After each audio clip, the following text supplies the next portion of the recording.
Yeah, 1, 2, 1, 2. Yep.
Good evening. Welcome to Jackson Hole High School Gymnasium as we await the start of this one between the Evanston Red Devils and the Jackson Bronx. All the action brought to you by Young Life Jackson Hole. Young Life, all about teenagers. Jackson Lumber, Jackson's original board store. The McPeak Group, Jackson Hole's premier real estate team. It's Sotheby's International Realty. The town square inns of Jackson Hole, including the Antler Inn, Elk Country Inn, Cowboy Village Resort, and 49er Inn and Suites. For Jackson Hole Radio, I'm Jake Nichols alongside Liam McPeak, who'll be here later. Xander Witt's here. Tay Wiley's here. Kimmy K's going to be here. And we'll have to figure out your... I hear you. That's odd. We'll figure you out, Xander, on the first break. I'm not sure why you doing here. Last time was because I didn't have you plugged in, but I don't think that's the case this time. We'll figure it out. So, this matchup between the Jackson Bronx, we'll have the girls and boys for you, by the way, and there are several ways you can join us this afternoon and this evening. Of course, we always live streaming. When we're on the air, we're live streaming for sure. You can find us at YouTube. Just go to your YouTube app or type in the URL and go to YouTube. And then once you get there in the search feature, just search for Jackson Hole Radio. That's our dedicated channel. If there's a live game going on, you'll be automatically sent to that live game. Otherwise, you can peruse the past game video archive. That's all at Jackson Hole Radio on YouTube. And once you're there, don't forget to subscribe. This way you won't miss any of the action. Be one of our dedicated subscribers. Also, you can follow us if you can't get eyes on this afternoon or tonight. We understand. Maybe you want to go audio only. That's cool. 95.3 KZ95 right on your radio dial, or streaming audio to the world at kz95.live. Those are the three ways you can join us this afternoon. We're happy to have you any way you can do it. So these two teams, for Evanston, girls and boys, this represents a beatable team for the girls and boys. Now, for our girls, we'll just call it a competitive game. The girls have just been matched up with some real powerhouses from, the Pinedales and the Tetons, and Cody is still yet to come to town. It's tough for a team that's 0-11, but I think this will be a game, if not winnable, at least competitive for the girls. They should be able to hang a little bit with these Evanston Lady Red Devils. And for the boys, this is TCB game. You got to take care of business. This is the team you probably should beat on paper, but they play the game on the hardwood, so we'll see. You really got to take control, especially when these conference games are up for grabs. So important. You can't let a conference win go by the board, and this is one that the Jackson boys should be able to put in the bank, but we'll see. We'll talk girls when we come back. Tap time about 10 minutes away. We'll talk to head coach Sean Shockley about the girls team, progress they've made this season, and do all that on the upcoming pregame show. Girls Tap in about 10 minutes. We'll be right back after this word. You're enjoying Bronx basketball on KZ95 and Jackson Hole Radio Network. He runs across, goes to the red part of the section. He throws it, and he caught it, and he throws it again. He dribbles around the guy. He shoots, puts it up, and boom, goes the dynamite. And the white team almost loses the ball, but then they don't. So crisis averted for the white team. Black team has it. The white team is not playing people down like they did before. Oh, it looks like they're lining up to do something. And shoots, and boom goes the dynamite. Oh, he's gonna get more than one shot. Oh, shooting again. And the dynamite does not go boom that time. Play-by-play is hard. So is Jackson Hole Real Estate. Get a pro. McPeak Group proudly supporting the Bronx on their march toward a state championship. Let's get back to the live action on KZ95. Here's Jake Nichols.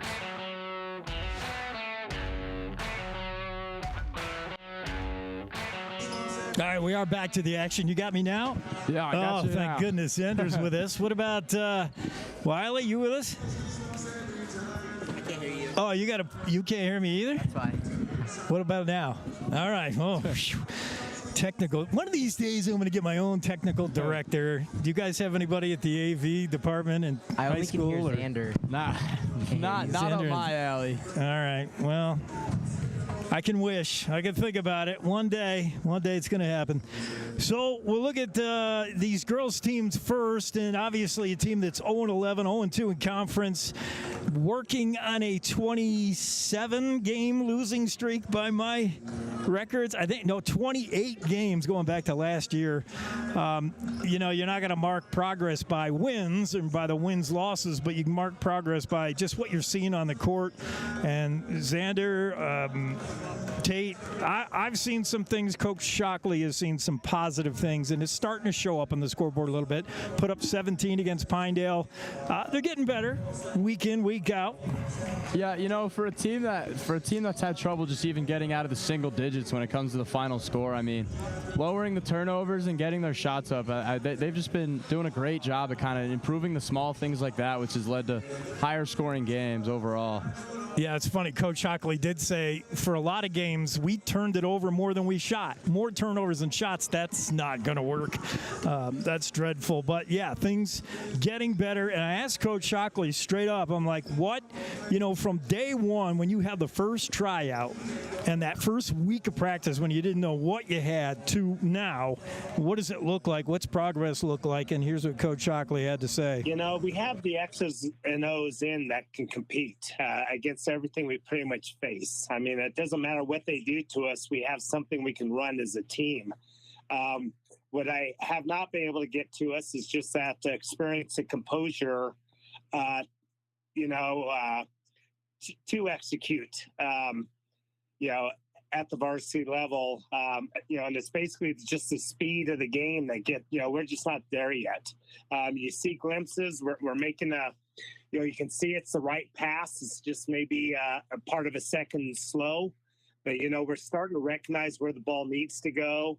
We're starting to get the ball, some post touches on, at times. We just don't have, that experience to have finishes, when we get those touches consistently. But Jake, it's starting to piece together to where as the skill level increases, the execution will improve. Because we're starting to get the right shots. We're starting to make the right passes. We're starting to make the right cuts. And, we just need, the buckets to fall some, so their efforts reflect in the score of the game as opposed to a lot of good ideas and a lot of celebrations without the points following them. Yeah, and, that's where the rubber meets the road, the points. And the points are coming, 17 against Pinedale. That's an improvement over the first time you played Pinedale. 16 points against Teton. That's better than the first time you played Teton. So there is progress. There is some positive stuff going on with the Lady Broncs. And that Pinedale game in particular, some things Coach Shockley saw that he liked. Here's what he said about the last game against Pinedale. That was a 53-17 loss for the Lady Broncs, by the way. We executed things a little bit better. First time we played them, we had, more turnovers and shot attempts, and I thought we handled their pressure well, to where they couldn't, they really pulled themselves out of it, made it a half-court game. So I thought that we showed better execution offensively, got way better shot selection up. Just didn't hit enough of them to be super competitive, but you could definitely see, the growth in the program, which was good to see. Oh, on our video product, I forgot to show a picture of the coach. I got to remember to do it. There he is. If you're watching this on video, Coach Sean Shockley, the mug to go with the words. And tonight, all right, so maybe you're not playing for a win necessarily, Xander, but achievable goals. Win a period. Can you do that? Win a quarter. Win a half, maybe. Set some achievable goals for the girls, and, maybe that way you can feel like you're making some progress. Yeah, when you said small goals throughout the game, I mean, it takes away from the bigger scheme of just winning games. And I mean, if you're just looking at it from a win-loss standpoint, then yeah. I mean, it can be pretty demoralizing when you're coming into this game at 0-11. But I mean, yeah, just small goals. Like, I mean, set a goal high for points scored in the season, or even win a quarter. I mean, yeah. Things like that are absolutely huge to not only keep spirits high, but keep progress going, just like Coach Shockley was saying, and keep these girls on track to be better in a few years with just how young everyone is on this team. So big, yeah, especially if you're down, let's say 15 in the third. What's your motivation? You're like, go win this. Coach Shockley, well, he could say things like, let's until the next time out, let's dominate, let's not turn the ball over. Yeah, little achievable goals, and Coach Shockley agrees that might be the way to go tonight. I agree with you wholeheartedly. I mean, we've only won 2 quarters the entire season. And most of those were when we were being running clocked and they had kind of subbed out, and maybe we won a quarter 5-3 or 3-0. We came really good. We had a great second quarter with Pinedale. We lost that quarter 12-11. But if we put 4 quarters together, where it's not like you're on fire scoring 11 points for a quarter. It's you're hitting a few shots, and if we can just sustain that, and have 2 or 3 of those quarters, we're going to look up there and we're going to be in some of these games. We're doing enough defensively right now. We're starting to cut down on offensive boards that we're giving up. If we get rid of some of the live ball turnovers, which leads to easy points. I mean, if we cut down on those things against Evanston today and we take care of the boards, this should be a competitive game. As long as we make a few shots. But that's our goal too, Jay, because we want to win a quarter and then we want to win a half. And then we want, it's just small, achievable, hopefully achievable goals for us. But you said it right on, hit it right on the nail that we just need to have some successes, win a quarter, and then eventually compete in a game. See, Xander, that was my idea. I said achievable goals, and Coach Shockley fell right into line. Yeah, we must be thinking the same, I guess. Thought in sync there. Yeah, that might be something. Hey, let's take a look at this Evanston team and what they present. They're not the same team last year or the year before when they had some real studs. They're missing some, players graduated out. They're still dangerous. They still got at least 2 girls that are going to, maybe 3, they're going to be troublesome. They're experienced. They're going to start 4 seniors, if not all 5 seniors. And Emily Sawyer, this team really is sort of the bottom of the rankings in everything. They don't score much. They don't shoot it well. They don't even play defense very well. But, boy, do they rebound. How good? Number 1 rebounding team in 4A, and that's all because of number 43, Emily Sawyer, 6'1" senior. She's going to grab every board there is. She's tough. Fleshing out the rest of the lineup, Kendall Fessler, the 5'7" senior, also going to be trouble, and the girls better find out where she is on the court. And Brinkley Frankham, the 5'10" senior. This team's got some length in the paint that you're just not going to be able to compete with. Box out the best you can. Mads Hollins, it's on you, and Sierra Johnson, the top 2 rebounders for the Lady Bronx, to try to get it done against a team that really pounds the glass pretty well. Yeah, for a team that's just so young and just lacking size, just how young this team can be, for a team going against 4 seniors in the starting lineup, I mean, I don't even think we have 4 seniors on our girls team, period. So we got 1. We got we got 1. So. Yeah. It's tough. Yeah. It's super tough, but they're up for the challenges. It should be an interesting game. Let's let the girls introduce themselves. This is Young Life Jackson Hole sponsoring this look at the starting lineup for your Jackson Lady Bronx. Hi, I'm Ashlyn Chamberlain, a freshman. Hi, I'm Naomi Roper, and I'm a senior. My name is Gianluca Young Garcia, and I'm a sophomore. Hi, I'm Zoe Bosch, and I'm a freshman. Hi, I'm Allison Bergstrom, and I'm a sophomore. Hi, I'm Marlo Strickland, freshman. Hi, my name is Sofia Vasquez-Baez, and I'm a freshman. Hi, I'm Lucy Webb, and I'm a sophomore. Hi, I'm Sierra Johnson, and I'm a freshman. Hi, I'm Raina Rose, and I'm a junior. Hi, I'm Mads Holland, and I'm a sophomore. Hi, I'm Hayden Block, and I'm a freshman. Hi, I'm Trinity Green, and I'm a freshman. Hi, I'm Kat Enke, and I'm a sophomore. Hi, I'm Hunter Moe, and I'm a freshman.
right, we're ready for basketball.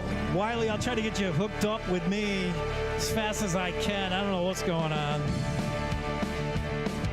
As we'll get ready here for the starting lineups.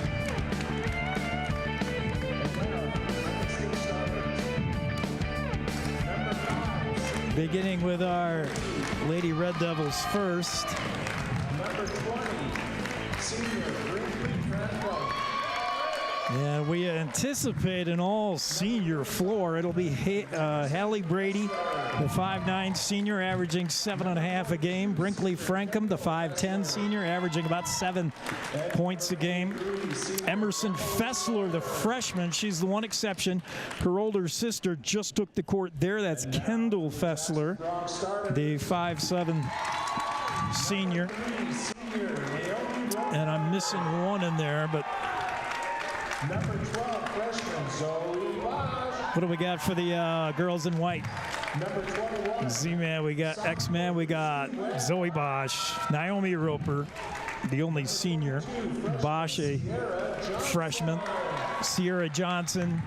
And number 25, sophomore Mads Holland. Mads Holland and Sierra Johnson are going to be tasked with trying to box out Brinkley Frankham and Emily Sawyer. That's going to be a tough task. Those girls are 5'10 and 6'1 respectively. And we're ready to go. Evanston are the road reds, moving right to left. Jackson are their home whites, trimmed in black and orange. And the tip, Sierra Johnson against Sawyer, won by Evanston Sawyer. And here comes the Lady Red Devils to start things off. Emerson Fessler will try a baseline three. That's too short, but there for the rebound, and there's going to be a ton of offensive boards, was Kendall Fessler. She missed the shot. Now back up top of the key, and three from Brinkley Frankham. So too many looks at the basket on offense, and we knew that would be a deal. Jackson with the ball now. It's Lucy Webb, works it. Baseline shot for Sierra Johnson, no good, but a nice rebound by Mads Holland on the backside. But her rebound fails to connect and goes out of bounds. 3-0 just underway here. Lady Red Devils up. Long three from Brady fails to make the mark, but Fessler hustles for the rebound. That's Kendall Fessler. You got to remember her sister's out there as well. A board by Sawyer, no good, but then the putback up and in, and an early timeout for Coach Sean Shockley, and I want to take an opportunity to bring you right into the huddle on the sidelines. Sean Shockley often calls these early timeouts, and here's something he's likely telling the girls right now. You know, all the things that we work on the game, and also we step out there and the lights shine and we go blind for a minute. And it's really just to settle us down, because we've walked through, you know, everything that teams are pretty much going to do to us. There's very few surprises at this point. You know, it's okay. Instead of a 1-2-2, maybe they go to a 2-2-1 press. You know, and it's just reminding us that, you know, this is where we got to line up to beat it. You know, this is a cut pattern, and you know, to really just settle down and embrace the speed of the game and relax, you know, and play together.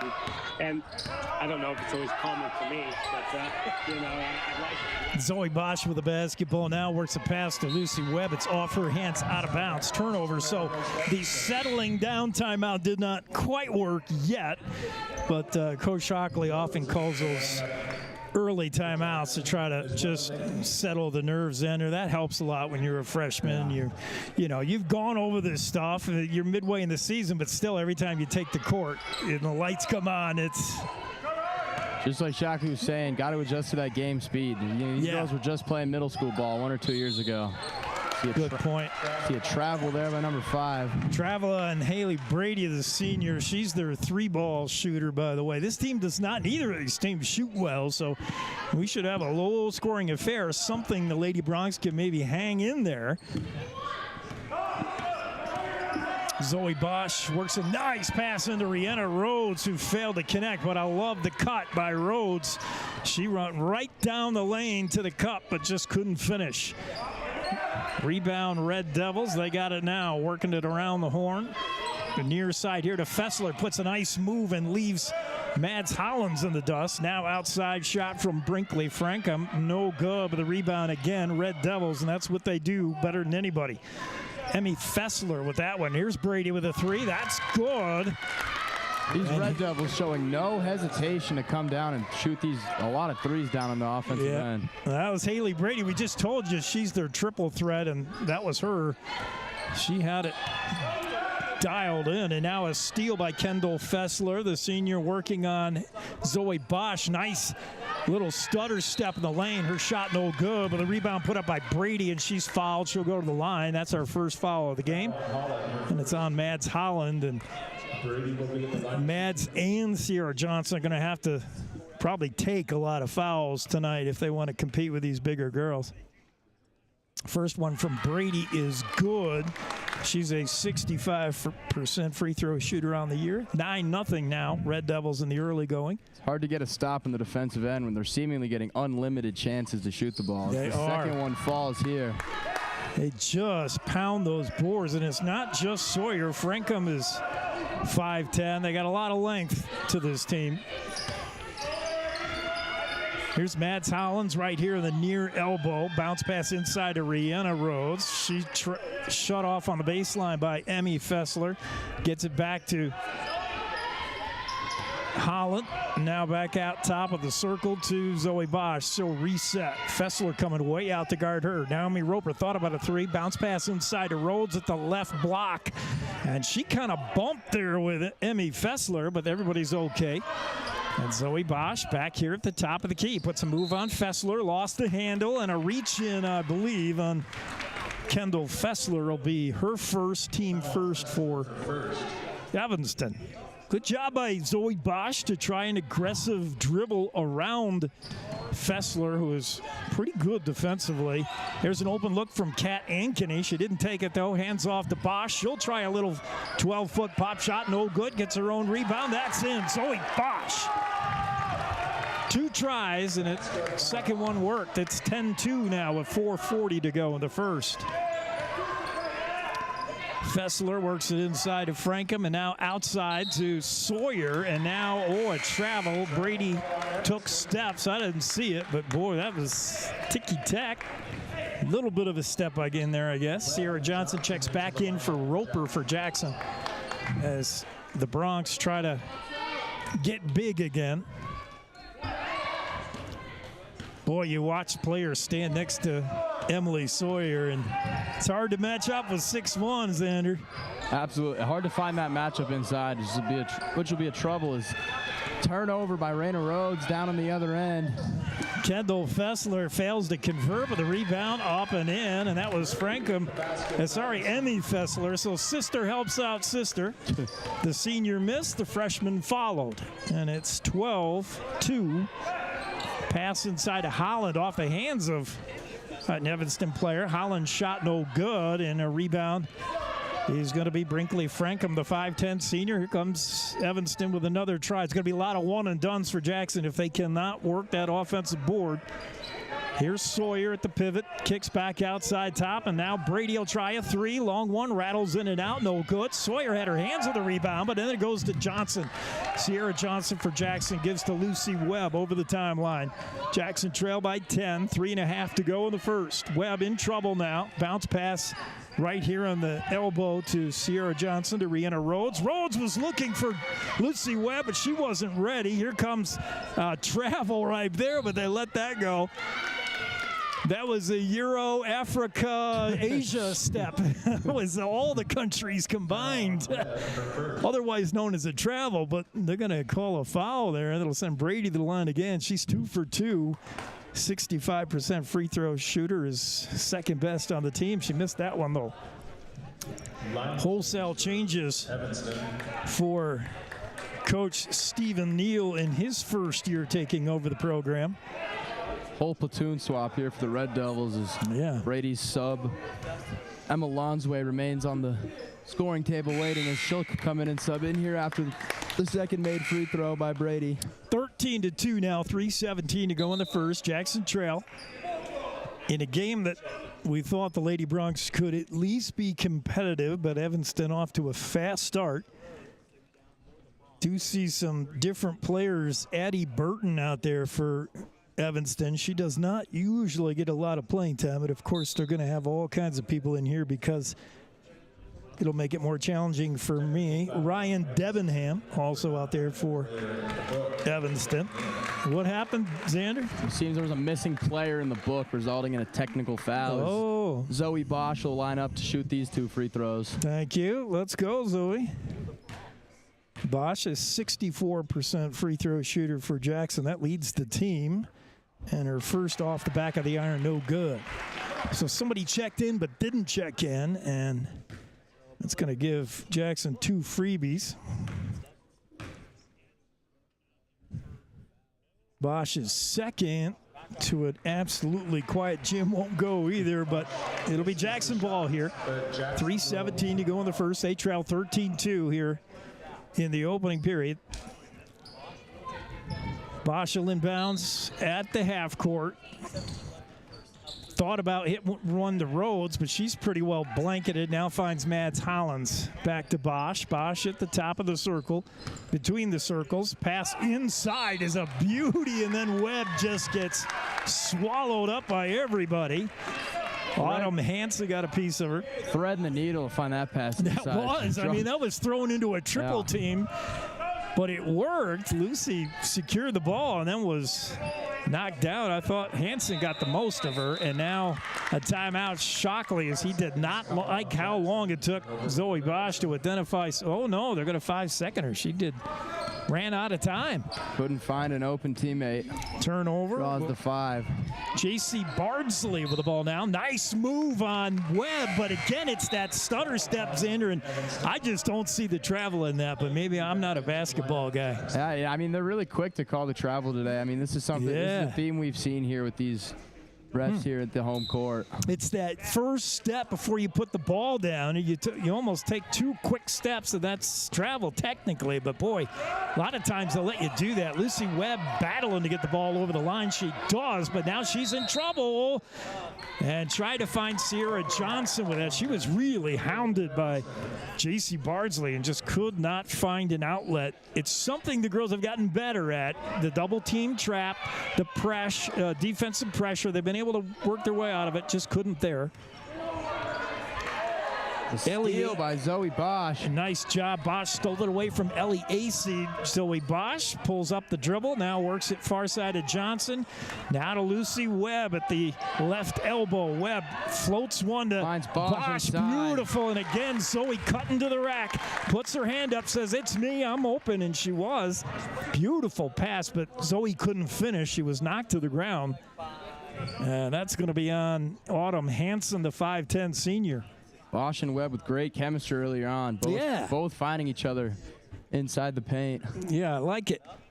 Bosch misses the first, making her 0 for 3 on the line for today. So we got to work on that. Shooting is something you got to do on your own. You know, you can't. The practice is practice, but on your own, you know, Xander, like in baseball, it's like going to the batting cage. You got to put in the work yourself. Yeah, you got to be a better shooter. Take the time to practice those free throws on your own. As the second dribbles rims out is lane violation, though, and Zoe will get yet another try. At this point, she's probably like, I don't need it anymore. I'm not feeling it yet. We'll see. Zoe, another one from the line. Statistically, she's got to make this, and she does. Nails that one. Now making her 1 for 4 from the line Naomi today. Roper checks in for Bosch, who is going to get a free throw sermon from Coach Shockley, maybe. Here's Evanston with 2:25 to go in the first. It's Ellie Acey now works it to JC Bardsley. Bardsley spinning around, gives it back to Acey. Ellie Acey drives the right angle and now kicks out to Ryan Debenham. Her shot no good on the backside rebound by Webb, and that's encouraging. Jackson has to come down with some boards if they're going to be in this. Webb gets it to Sierra Johnson. She's trapped on the corner here. Now finds Naomi Roper to Lucy Webb. Top of the key. Good ball movement here. I like it. Quick shot from Roper for 3. Just short. Save? No. Almost by Kat Ankeny. She was out of bounds.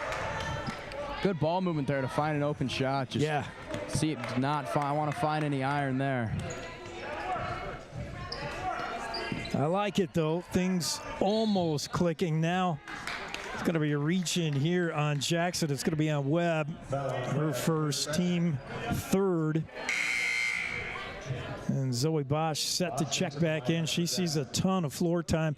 Coach Shockley said he's got a little bit deeper bench today because there's no C game JV freshman. It's just the varsity, so he's got more girls available to him. That's good news, at least for Zoe, who's out there like every minute.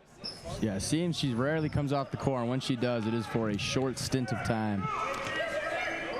Nice pass inside. Bardsley finds Ryan Debenham, and now a shot from AC won't go, but the rebound is Evanston. That shot by Autumn Hansen is short, but I think Rhodes got a hand on her. It'll send her to the line. I think it's Rihanna Rhodes. Nope. Zoe Bosch. 1:22 to go in the first. It's 13-3. Evanston lead. Chance to extend it from Hansen. No good.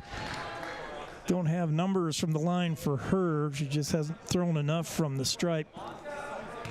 See if she can get this one. Autumn Hansen, the 5'10 senior, missed them both, but then scrambling for the rebound is Sprinkley Frankham. Save it for yet another try. Debenham tries the left block. Looked like she walked. Her shot no good. Nice defense by Naomi Roper. The rebound by Bosch. Two good things there defensively for the Lady Bronx. Sierra Johnson works up ahead to Roper. She's open. Doesn't want to take the three, though. She'll dribble it in. Now she's wide open. That shot short. Rebound. Ellie Acey. Acey, look out from behind. Oh, I thought Sierra Johnson was going to reach in and try to poke that. She never did. J.C. Bardsley with the ball now for Evanston. Drives the right block. Layup too strong. Rebound. Naomi Roper pulls it down. Reaching in is Debenham, who says, I want a piece of that too. And now Debenham pats Roper on the back saying, no hard feelings, as those two really battle. And Naomi looks either mad at herself or hurt. I can't tell. Looks a little stunned from that exchange there on the Roper had the ball, but Debenham saw the opportunity to reach in and grab it, and Shockley's going to pull Naomi out and make sure she's okay mentally and physically. And Jackson ball. Bosch will inbounds at the backcourt to Lucy Webb. A little bit of pressure here from Evanston from J.C. Bardsley. Webb bounce pass far side to Holland. Mads Holland, nice baseline bounce pass to Bosch. And her little hook shot is blocked by Debenham, but that's going to be a foul on her. Her first, team six, or her second rather, team sixth. Fouls piling up here in the early going. To the line is Bosch, and well, she certainly get her practice in. She's got that. Nailing her last two, making her 2 for 5 from the line today. Hopefully she can keep that little hot streak from the line going here. Get a first look at Hayden Block, one of those players we talked about that's able to play today because she didn't play in the JV game. So good to see Hayden. Down to 21 seconds to go in the first. Ellie Acey puts a move on Bosch, dribbles into the paint, now loses the handle, scramble, but she comes up with it, now loses it again, and it's stolen away by Hayden Block, and now a jump ball, and the arrow is going to favor Evanston, but will flip the arrow, and Block is giving away a little bit of size there to Debenham. That was Ellie Acey, sorry, the 5'8 senior, both of them fighting. It's Jackson ball. For some reason. Did I miss something? Bosch thought she traveled, but lost the handles. Waning seconds. Got to put up a shot here. And it's up and no good. The last second shot by Addie Burton fails to click. And after one, the score, Evanston 13, Jackson 5. We'll be back with a second period right after these words. You're enjoying Bronx basketball on Jackson Hole Radio. Hey, I'm Allie Lane from Jackson Hole Young Life. Do you remember what it's like to be a teenager? It can be really tough trying to navigate sports, academics, relationships with family and friends, not to mention the added stress of social media, phones, and screen time. Young Life believes that every teen deserves to know that they are loved and their story matters. Young Life leaders enter the world of teens, focusing on what matters to them: fun, adventure, friendship, and a sense of significance. If you love teenagers as much as we do, there's more info at our website, jacksonhole.younglife.org, to learn more. You're watching and listening to live coverage of Jackson Hole High School sports on KZ95. Back to the action, and Evanston, our visiting team, it's been all Red Devils all the time, but the Lady Broncs showing glimpses that they might be able to do things here. And here's one of those things where, like, let's win the second period. Shockley could say. Yeah, you know, they've done a great job finding looks inside, which is often actually quite surprising given the size mismatch that they're facing. But, I mean, if they can keep that going, get trips to the line, they can find success here today. Yeah, maybe a little bit of speed and the fact that they aren't as tall, these Evan. Maybe they get lost in the wash in the paint, but yeah, it's been working. Here's Emily Sawyer, one of those with length. The 6'1 senior works it far side to Fessler. It looks like the starting lineup back in for Evanston after some substitutions. Top of the key, Brady works it, bounce past Emerson Fessler, back to her older sister. And over to Brady. Brady works it inside Emily Sawyer. Brady's going to try a three. No good, but Fessler with a rebound. Kendall Fessler. She'll try one up and over the top of Mads Holland. That's good. And it's those offensive boards for Evanston that are going to hurt the Broncs. They just get so many looks, Sander. Zoe Bosch with Kendall Fessler on her. There's that inside pass looking for Roper, but that did not connect. Haley Brady saw it all the way, stole it away. Brady works it far side to Fessler in the corner.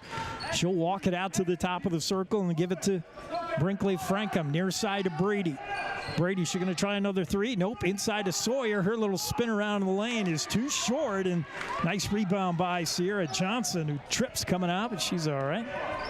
And a good job there. Whenever you can pull down a board, you get Emily Sawyer to miss a shot, and she, you know, is not a great shooter down low. She's a great, and that pass, Zoe Bosch, the closest person to that pass was the water jug for the Red Devils. I don't know who she had in mind there, but Emily Sawyer, from what I've seen of her, is not a great shooter. The problem is she'll miss a shot, get her own rebound, miss that one, get her own rebound, and make that one. She'll make every three, but she just out-rebounds you. And here's Sawyer now. Top of the key, works it to Fessler. Kendall with Bosch on her. Back to Brady, far side now to the younger Fessler. Emmy works it inside, bounce pass to Sawyer, turnaround shot. Again, there's a little hook shot that she misses. Fessler is tied up with Bosch and Holland. And now we'll see who the arrow, and Jackson just keeps getting possession arrows. I swear that's the third in a row, but I'll take it. Yeah, the offensive rebounds on that end for Evanston, it's just really hard to defend. And just like you said, Sawyer likes going to that baby hook move. And when she's fading away from the rim, she can't get her own rebound like that. So. Yeah, good point. She's not there to get that rebound. Allowing Jackson to rope in some more rebounds here and not give as many chances for the Red Devils. Lucy Webb puts a move on Emmy Fessler. Now baseline drive, Kat Ankeny. She'll try a reverse layup. No good. She got by Sawyer, but coming over to help us, Brinkley Frankham, and Ankeny just kind of ran out of real estate. Here's Brady, bounce pass, top of the key. Three from Frankham, too short, but it's Brady tracking down the rebound. And another try at the basket here. Emmy Fessler, top of the key, now near side, directing traffic is Brinkley Frankham, top of the key to Kendall Fessler. And you can see the steady senior leadership on the floor. Just the one freshman drive to the lane there by Emerson Fessler, and she's knocked to the ground. So it'll be a foul on Bosch, her second, team fifth. And you just see Evanston when they got the ball in the half court, they're just real calm, in no hurry, just setting up that half court offense. Yeah, they do a great job finding open looks. And I mean, whether it's Brady off the wing for a 3 or Sawyer down low, they do a great job of getting uncontested looks and also not really turning the ball over a lot today, which has been huge for them. Yep. 5:06 to go in the half. Jackson trail by 10, 15-5, but a manageable game right now. We knew it'd be low scoring, and it is. Jackson kind of hanging in there. Both shots missed from the line, but the problem is Frankham with the rebound. She misses that one. Another rebound shot, no good, but a foul. And Emmy Fessler will go to the line again. Foul is on Sierra Johnson. Her first. Both teams now with 6 fouls. Both teams in the bonus. Emerson Fessler, who just got into the starting varsity lineup last weekend, gets that one. She had been on the JV team, and just by virtue of her maybe some chemistry, she was called up to the varsity, and she's been good in the couple of games she's been up there. She makes them both, and it's 17-5 now. Jackson with the ball. Zoe Bosch on Kendall Fessler. Bosch far side at Kat Ankeny, who's seeing some floor time tonight. Oh, now she lost the handle, gave it away to Emily Sawyer. Works it up to Kendall Fessler. Zoe Bosch is back, though. Shot no good. Good defense by Bosch. Contest by Zoe Bosch. Yes, on the defensive end. She got back, made the stop without fouling. Now makes it inside feed to Ankeny. Now to a wide open Johnson, or that was Ankeny, sorry, with the 3, and that won't go, but a good ball movement identifying the open player. 3 for Emerson Fessler. That'll go. The freshman hits from distance, and it's 20-5 with 4:12 to go in the half. Zoe Bosch across the line. Jackson watching that lead build for the Red Devils. They need a bucket in a bad way. It's been a while. Harley Rommel answers the call. Bam! Great baseline mid-range shot by Harley Rommel there on the offensive end. I like it. Nothing but net. Harley Rama, here's a 3, too short from Brinkley. Frankham, she gets her own rebound, drives the lane up and in. And those extended offensive possessions, Frankham comes up hobbling a bit. No, I guess it's her normal run. Checking in for Jackson, it'll be Mads Holland back in. She'll replace Kat Ankeny. Bunch of changes going on to the red team. There's Big Red putting in all those bench players that I have to identify now. Here comes Jackson. Zoe Bosch with 3.5 to go in the half. Jackson down 22-7. Bosch drives the lane on Fessler, turns around. Her shot no good, just short. Rebound by Keeman Simmons. Yet another player I didn't expect to see. Good pass inside there. Shot by Debenham. No good. And Jackson with the rebound. Look out. Pass stolen away by Fessler. Her shot no good. But Kendall is going to go to the line as she drew a foul. Got to be careful with those passes. You can't give the, I mean, you're already giving this team a lot of looks because of rebounds. You don't want to give them stuff just throwing the ball to them. You know, I mean, this team it needs to do a better job giving up free looks, whether that's giving up a million offensive rebounds or turning the ball over. It's hard to keep a team to a low-scoring game when you're giving up that many looks. Yep. Fessler, a 60% free throw shooter, did make the first and the second here, and she's got them both to make it 24-7 football score. Rihanna Rhodes inbounds to Zoe Bosch. And she'll walk it across midcourt. Picks up her dribble, and now she's in trouble. Works it to Rihanna Rhodes. Rihanna drives the lane. Kick out to Holland. Nice pump fake there into Rihanna Rhodes. Good shot. Great move by Holland to find Rihanna Rhodes on the baseline. Beautiful. Rihanna has a way of getting open. Her and Lucy Webb and Zoe to some degree, but boy, big bump inside. I watched these bodies play inside. Rihanna got really bumped by Debenham. Now a long 3, good from Brady, and that's what the 5'9" senior does. Her specialty makes it 27-9 with 2:25 to go in the half. Bosch bringing it up for Jackson. Yeah, I was saying, Rihanna has a way of getting open underneath, and she's not very big. And a turnover here, what happened? I mean, just like you said, Rhodes just has a knack for getting the ball inside. And, I mean, she executes a lot of those looks, which makes her such a key player for a team that lacks size. So just having a player that can find looks down low is absolutely huge for this Jackson team. She plays in there with the trees and manages to hold her own. 12 to go here in the half. Evanston ball, work it into J.C. Bardsley. She's tied up, and we'll see who the arrow goes to. She's tied up with Sierra Johnson. That should be Evanston ball unless they want to give it to Jackson for the 4th time in a row. Red Devils maintain the possession arrow that time. All right, inbounds to Addie Burton, gives it back to J.C. Bardsley for a 3 that's too strong, and Jackson with a rebound on the backside. Zoe Bosch bumped there briefly with Bardsley and out of bounds, and they're going to say it just went off of her last. Evanston applying some full court pressure here, something this Jackson Lady Bronx team has really struggled with so far this year. They've gotten better, but it's still an issue. Evanston pass inside, a nice one up and in. Great backdoor cut. Great backdoor. Emma Lonsway to get herself a bucket and the foul. Yeah. With the basket, Burton will go to the line. We'll give 1 shot from the charity stripe. Johnson with her 2nd foul for Jackson. 29-9, a 20-point lead, and we'll see if Addie Burton can make it a 3-point play here. Knee bend up with it, and she's good. And where does this Addie Burton come from? Makes it 30-9 here in the half.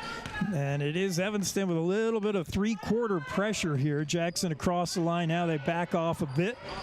Holland works it to Webb. A pass almost got away from her, but Lucy hauls it in. Rihanna Rhodes will let fly. No good. Mads Holland hit the deck. She was tied up with Addie Burton, and that might be the foul there. It was away from the play.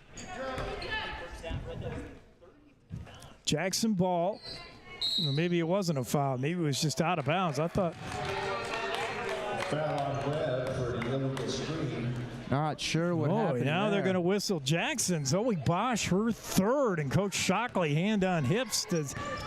Kind of wondering what he's going to do without a Zoe Bosch. Her 3rd foul. And here's Ryan Debenham. Works it near side here to Kelly Fackrell. And we're seeing all the Evanston players. Far side, Bardsley.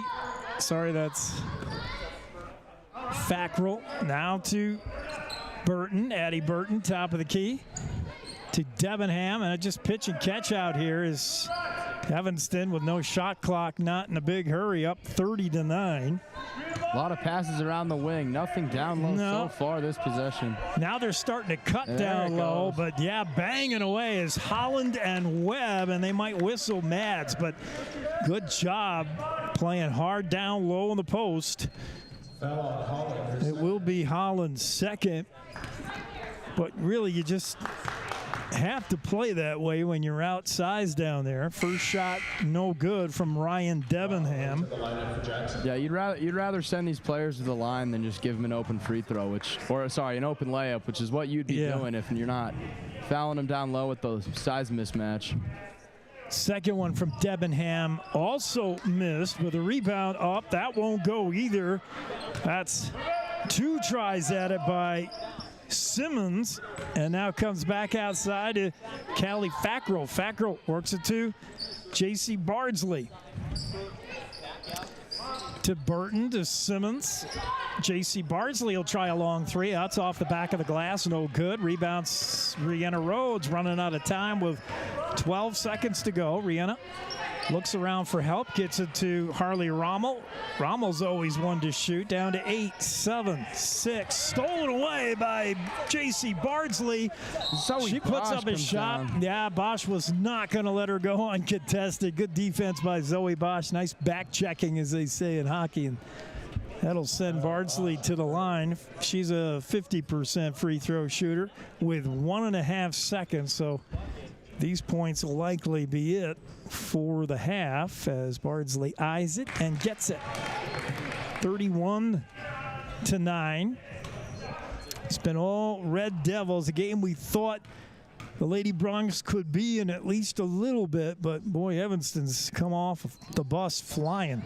Second one missed, rebound fought for, and time runs out. It was Sierra Johnson who had that wrestling match with Kim Simmons. But that'll do it for the half. At the half, it's Evanston 31, Jackson 9. We'll be back with some halftime stats and take a look at the game so far as you're enjoying Bronx basketball on Jackson Hole Radio. Jackson Lumber, the board store, Jackson's oldest business and only true lumber yard in town. Jackson Lumber's hardware people are the best in the business, and they do it right the first time. Jackson Lumber works with people who make a living building, so the tools they sell are definitely the best hand tools and power tools available, with names like Vest Tool, Milwaukee, Makita, Skillsaw, Senco, Fine, and DeWalt. Jackson Lumber, the board store at 130 South Gromont. Call 733-6000, 733-6000. Experience Jackson Hole like a local while staying at the Antler Inn, Elk Country Inn, Cowboy Village Resort, or 49er Inn and Suites. With the best entertainment, dining, shopping, bars, and brews all in walking distance, you'll never want to leave. Call 1-800-4-Tetons or find them on the web at townsquareinns.com. Happy holidays to Teton County.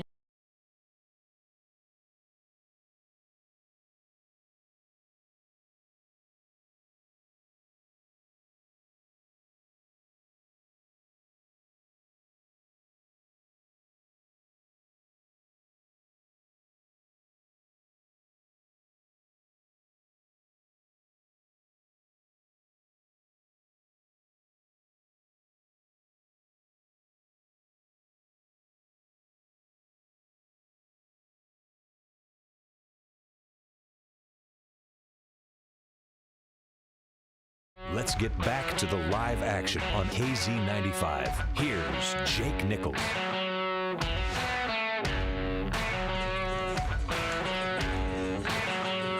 We're back here at halftime. Jackson Hole High School Gymnasium, Bronx Red Devils going at it. Girls game, boys immediately following. They'll tap sometime around 5:30. Xander, you got the stats? Just kidding. Lacking a statistician today. Yeah, Liam's going to be with us for the boys game. He's working halftime today, so he's only going to get half pay. Sorry, Liam. Well, let's just, observations on the Lady Bronx side of things. What have you liked so far? We both like some ball movement and some cutting to the basket. You got to do that in basketball. Yeah, I mean, they've been doing a great job moving the ball around, and, I mean, finding looks inside, I think, has been really big for them today. Just a lot of cutters coming off the ball and going down in low to get themselves either a layup inside or a trip to the line, which is a lot better than swinging it around the perimeter and waiting for a turnover to occur. So yeah, if they can just keep those things going, they'll be on track to score maybe 20 points this game, as they're at 9 at half, and 20 would be a high this year. So just like you said, I mean, with the achievable goals. That's a goal, yep. Score 20.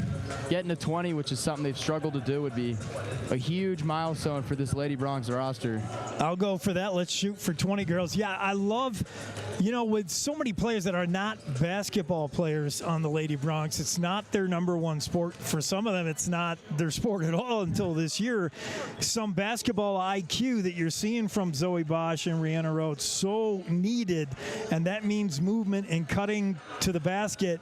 I love when Zoe does it, but she's your point guard. You really can't afford to have her do everything. She's got to bring the ball up. She can't be the one cutting to the basket. So Rhianna's got to do it. I want to see more out of Webb and Holland and Sierra Johnson, that just cutting to the basket, making themselves open somehow.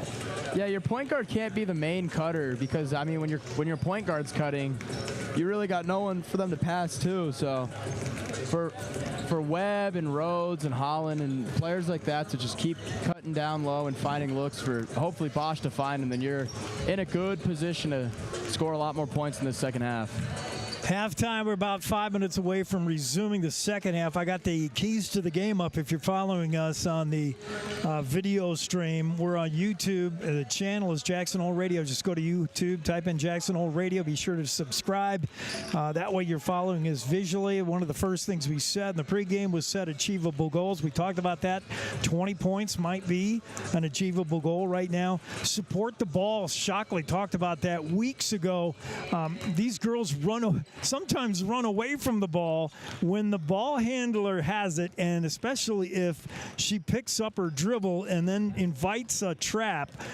You got to come to the balls, Andy. You got to come and help. You can't go running on the far side of the court and say, here, I'm open, because that player can't get you the ball. You got to come to the ball, help out. Yeah, something this ladies Bronx team has struggled with all year is facing pressure, and whether that's full court pressure or coming up at half court. Just like you said, coming to the ball and not running away from it, and giving your players some help and keeping that ball movement to find an open player, because when you're getting trapped and double teamed like that, you will find somebody open. It's just a matter of getting it to them. Yeah, come and help. I mean, if you're on the far side of the court, fine, stay there, because you'll get lost and you'll be open. But if you're the nearest to the ball, come to the ball and help out that ball carrier. That would be huge. And then I had one key to the game. If you know, you could work on those little things, but if you really wanted to, if I was a coach of a team that didn't have to worry about the little things, I would try to run on this Evanston team. I've watched them. They got good size, but to me, I think if you give them a cardio workout, in the end, it'll benefit you. They don't run well. Sawyer, the 6'1 senior, doesn't get up and down the court too well. Neither does Fessler, in my opinion. Now, they may prove me wrong, but it's not a team that runs baseline to baseline very well. I would love to get in a high-energy, fast game. The problem is when you play with speed, you make mistakes, and that's the Lady Bronx problem right now. Yeah, I mean, neither team's had a lot of fast break opportunities tonight, or even a lot of fast break attempts, to say the least. And you know, Bosch has done a good job trying to push the tempo a little bit. But just like you said, with these young players running in transition, it's hard sometimes to know the right move when it's happening all so fast. Just like Shockley was saying, getting used to the tempo of the game. Yeah, that's, you know, speaking of that speed, and Zoe Bosch, she's shown it a couple of times getting back on defense when Evanston tried to, you know, get out there with a runaway basket. Yeah, Zoe's come out of nowhere. Boy, her hustle and the minute she plays, hats off to her. Very, very impressive for a freshman to come out and kind of lead a team like in the way she's been doing for this team this year. We'll take a quick break, be back with the second half. Right now, once again, the score, Evanston 31, Jackson 9, third quarter coming up just a couple of minutes away. Right after these, you're enjoying Bronx basketball on Jackson Hole Radio Sports Network. He runs across, goes to the red part of the section. He throws it, and he caught it, and he throws it again. He dribbles around the guy. He shoots, puts it up, and boom, goes the dynamite. And the white team almost loses the ball, but then they don't. So, crisis averted for the white team. Black team has it. The white team is not playing people down like they did before. Oh, it looks like they're lining up to do something. And shoots, and boom, goes the dynamite. Oh, he's going to get more than one shot. Oh. Shooting again.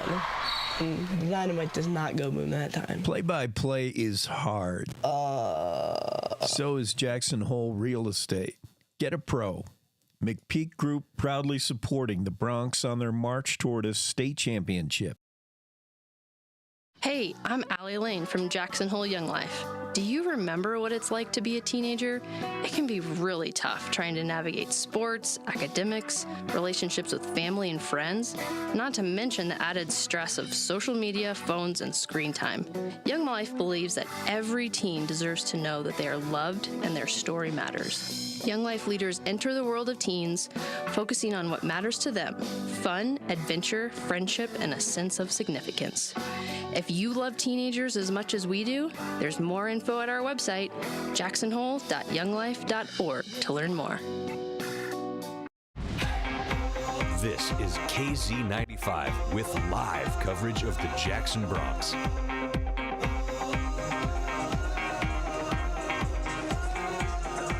Back to the action here, halftime of the girls' game. Boys coming up next. I'm Jake Nichols alongside Xander Witt. Liam will be here later. Tate Wiley really is here, but I can't figure out how to make his mic work or how to make him hear us. I'm technically challenged. I'm still going to work on that. We're just about ready to get these girls going here in the third quarter, 31-9. So winning the game, not something you want to give the Newt Rockne speech if you're Shockley, but you can say, hey, girls, let's win the third quarter. Let's shoot for 20 as our total points. Something, some kind of goal you can hit. Yeah, for a team that's struggled to even get out of the single digits, getting to 20 would be a huge milestone for this Lady Bronx roster. They break the huddle, send out their starting five, I believe. It's Bosch, Webb, Rhodes, Johnson, and Holland. And answering for Stephen Neal's Lady Red Devils, Bardsley, Sawyer, AC, Fessler, and Autumn Hansen. It's a little mixed bag of starters and bench players. Lucy Webb works it to Rhodes. Now a long three from Bosch. That's short off the front iron. The rebound, Autumn Hansen, the 5'10 senior. And the Red Devils, Sawyer at the post. She gives it right back. Nice open look three there, but no good from Fessler. Jackson with the rebound. Lucy Webb pushes the pace, but she's 1-on-4 red shirt, so she says, I'll wait for help. And hands off to Zoe Bosch. Bosch far side, wide open as Holland had the look. Now she'll take it over the top of Emily Sawyer. That's not easy to do, and she's short. And the rebound, Evanston. Fessler works it near side here to Haley Brady. She's been the three-point shooter tonight. Fessler on the far elbow. Inside pass to Hansen, and a nice turnaround put in by Hansen. I believe that might be her first points of the night, 33-9, just underway in the third. Evanston Red Devils and the Jackson Bronx. It's Sierra Johnson looking for Holland inside. Through her hands and right into the hands of Kendall Fessler. Fessler far side to an open Brady. Look out, but finally she misses a three. But the rebound backside goes to Ellie Acey. AC wearing that left knee brace, hands off to Fessler. Back to AC. AC right here, right in front of her own bench. Bounce pass inside to Emily Sawyer. She can't get the shot to go. Good defense by Sierra Johnson. A whistle. Sawyer having a rough day for her standards, has yet to get her first basket in today's game. Yeah, she does not get a ton of points. I mean, I've seen her. She averages 6 a game, and for a 6'1" senior, you would think she could just drop them in whenever she wanted, but she's just not an accurate shooter. But she pulls down the boards, that's for sure. Lucy Webb misses that shot. Backside rebound to Brady. Hallie Brady, post up for a three. No, she's going to take Rhodes right into the paint. Left-handed pop shot, no good. Rebound, though. Fessler, her shot, no good.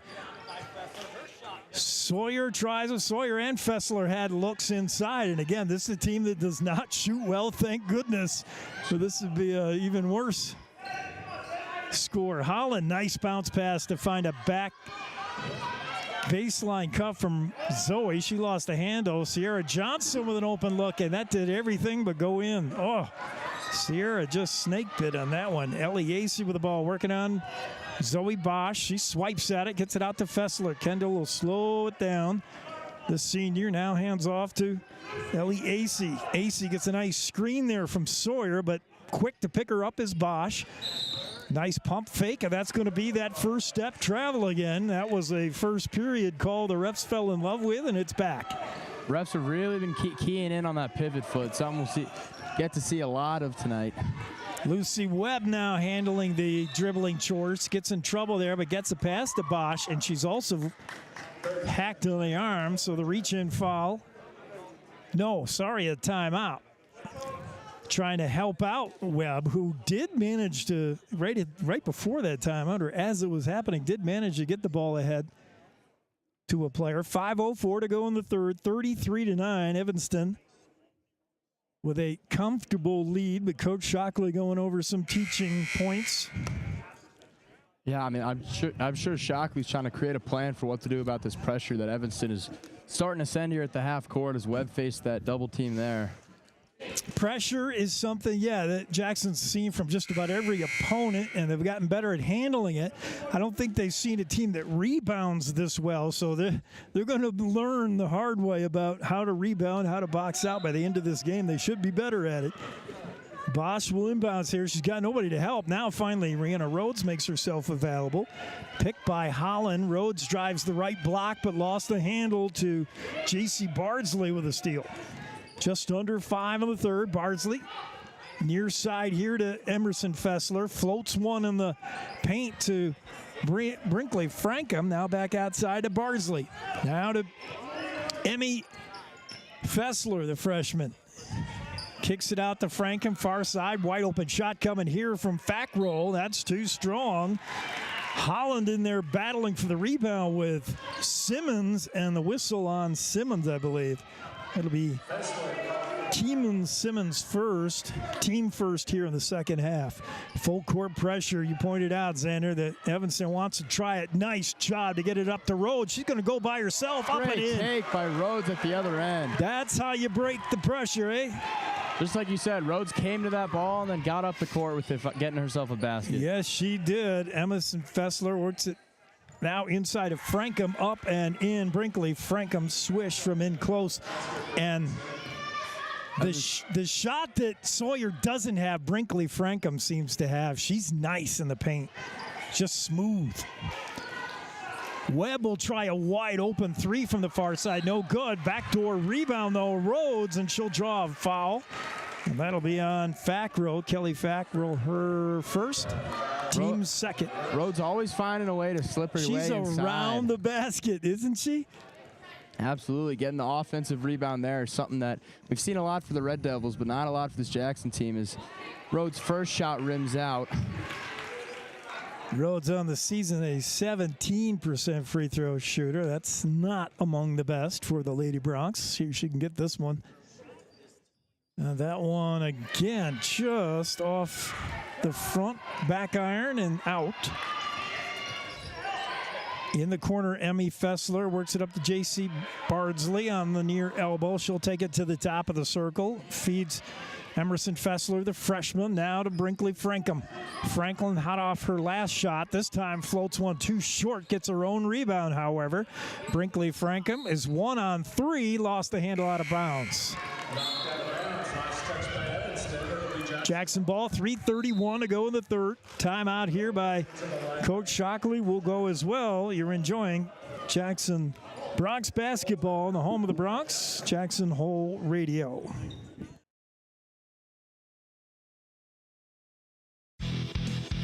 Experience Jackson Hole like a local while staying at the Antler Inn, Elk Country Inn, Cowboy Village Resort, or 49er Inn and Suites. With the best entertainment, dining, shopping, bars, and brews all in walking distance, you'll never want to leave. Call 1-800-4-TETONS or find them on the web at townsquareinns.com. Your home for Jackson Hole High School sports is KZ95. Let's get back to the game.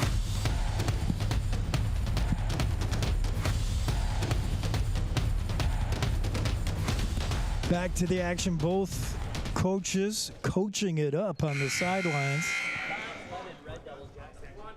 And Shockley doesn't even have the whiteboard out. He's just kind of imploring his girls to do certain things better. And basically, he's always, I think, working the emotions of these girls. Such a young team. It's all freshmen, sophomores. You got to get in their head and just calm them down constantly, I think.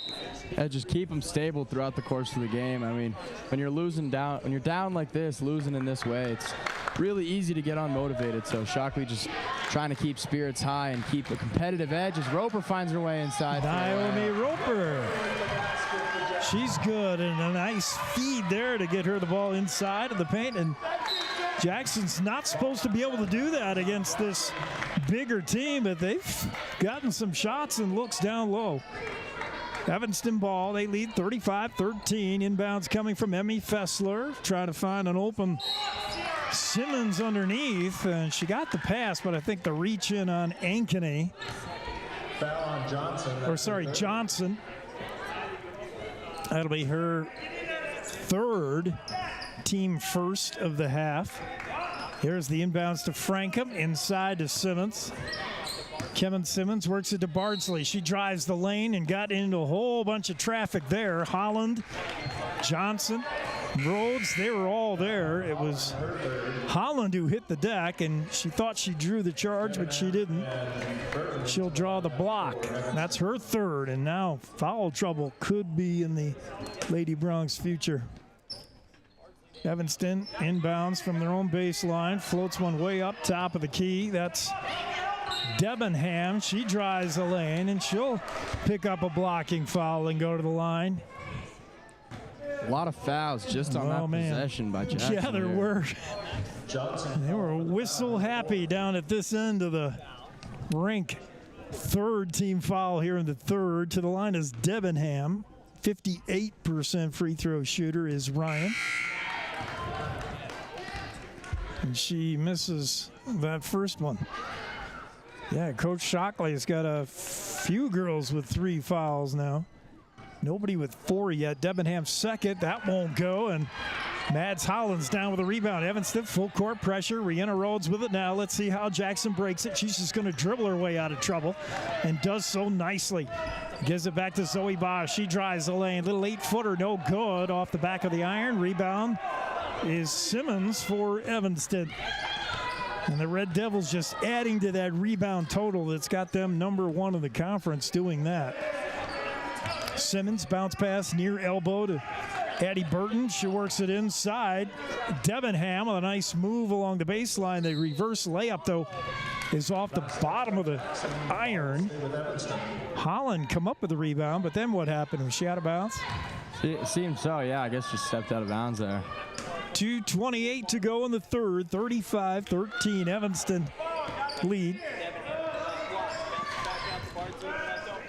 Evanston with the ball, whistle there, and oh, sorry, I thought I heard a whistle.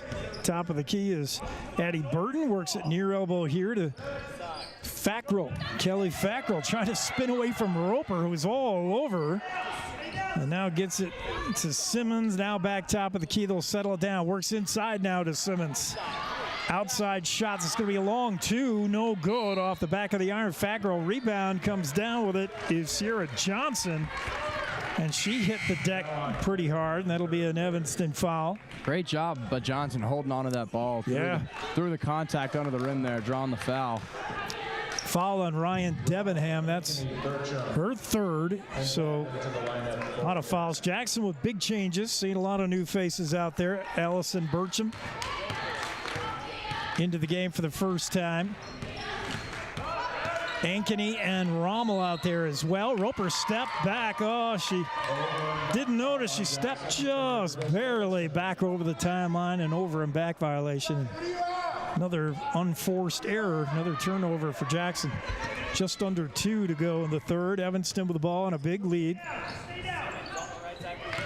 Baseline cutter there for Evanston is Fackrell. She misses the shot, and rebound is Burcham, who pulls it down and gives it to Lucy Webb. Webb, has she still got those fingers taped up? She does. She passed there, and it's going to be Burcham tangled up with J.C. Bardsley, and the arrow favors the Red Devils. Debenham inbounds to Bardsley. J.C. brings it up into the Bardsley with a nice cut down the lane, but her shot no good. Rebound Roper. Naomi just going to pull it out herself. Dribbling 2 on 4. She had Rommel with her, but now she'll pull up and wait. There's a shot from Webb. Wide open 3, just short. And the rebound, Simmons for Evanston. They come the other way. It's J.C. Bardsley all by herself, coast to coast. That shot no good. Rebound up, no. Debenham misses, but she's fouled. Yet another whistle down at this end. Ankeny, her first. Kat Ankeny, just under a minute to go in the third, and yeah, Shockley is going to need all these girls on the bench, I think, before it's over, Xander. Yeah, with the foul trouble we're seeing so far, it's really easy to see a path where Jackson's forced to sub a lot of depth players into the game here late.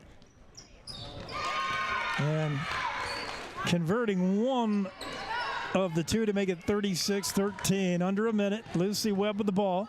She does have the fingers on her left-hand tape. She jammed that going back before the Green River game a couple of weeks ago. Burcham gets mugged. Reaching over the back of her is J.C. Bardsley, and then she pulls her hands back and says, I didn't do anything.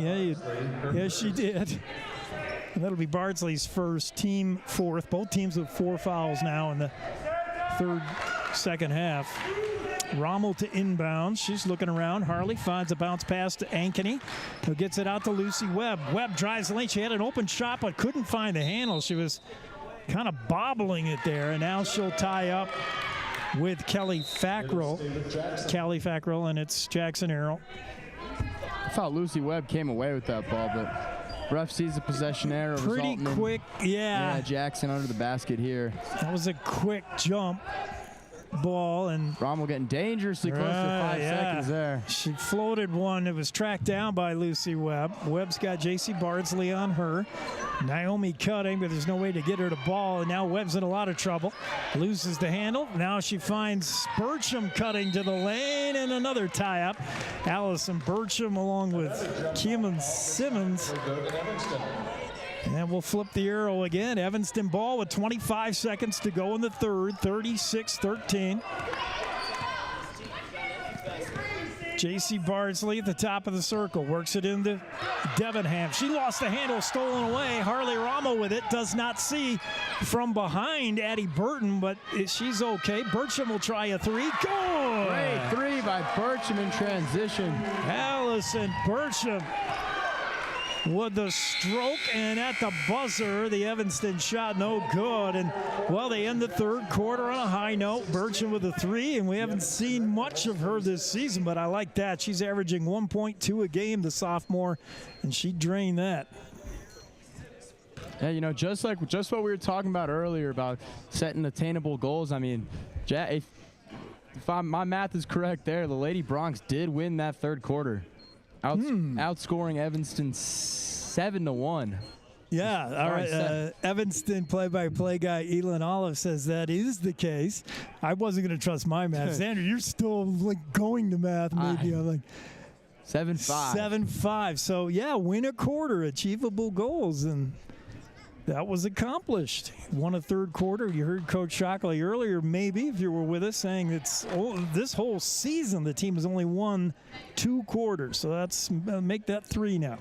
Yeah, for something that's not been done a lot by this Lady Bronx team, I mean, that's a positive takeaway that you can have for this game with this team that's been struggling as much as they have. Evanston's got their 5 on the floor. Shockley taking a little extra time to coach it up. And now the Lady Bronx head out there as we'll begin the fourth quarter of play. Jackson trailing big, but right now just trying to get better. The payoff is not in this quarter. It's not in this game. It might not even be in this season. The payoff is down the line somewhere. Next year, the following year, when these freshmen and sophomores start to mature. Here's Zoe Bosch with it, just underway in the fourth. Drives the left block, puts one over the top. Emily Sawyer, that's not easy, but the shot missed. Sawyer with the rebound. Fessler works it near angle here to Brady. Back to Fessler. Fessler with Bosch on her. In a little bit of trouble. Floats one cross court, and that found the mark with Emmy Fessler, her sister. To Sawyer, back to Fessler. She'll try a three, and the freshman's good. And a nice little pitch and catch there. Yeah, great give and go by Fessler and Sawyer there. It was.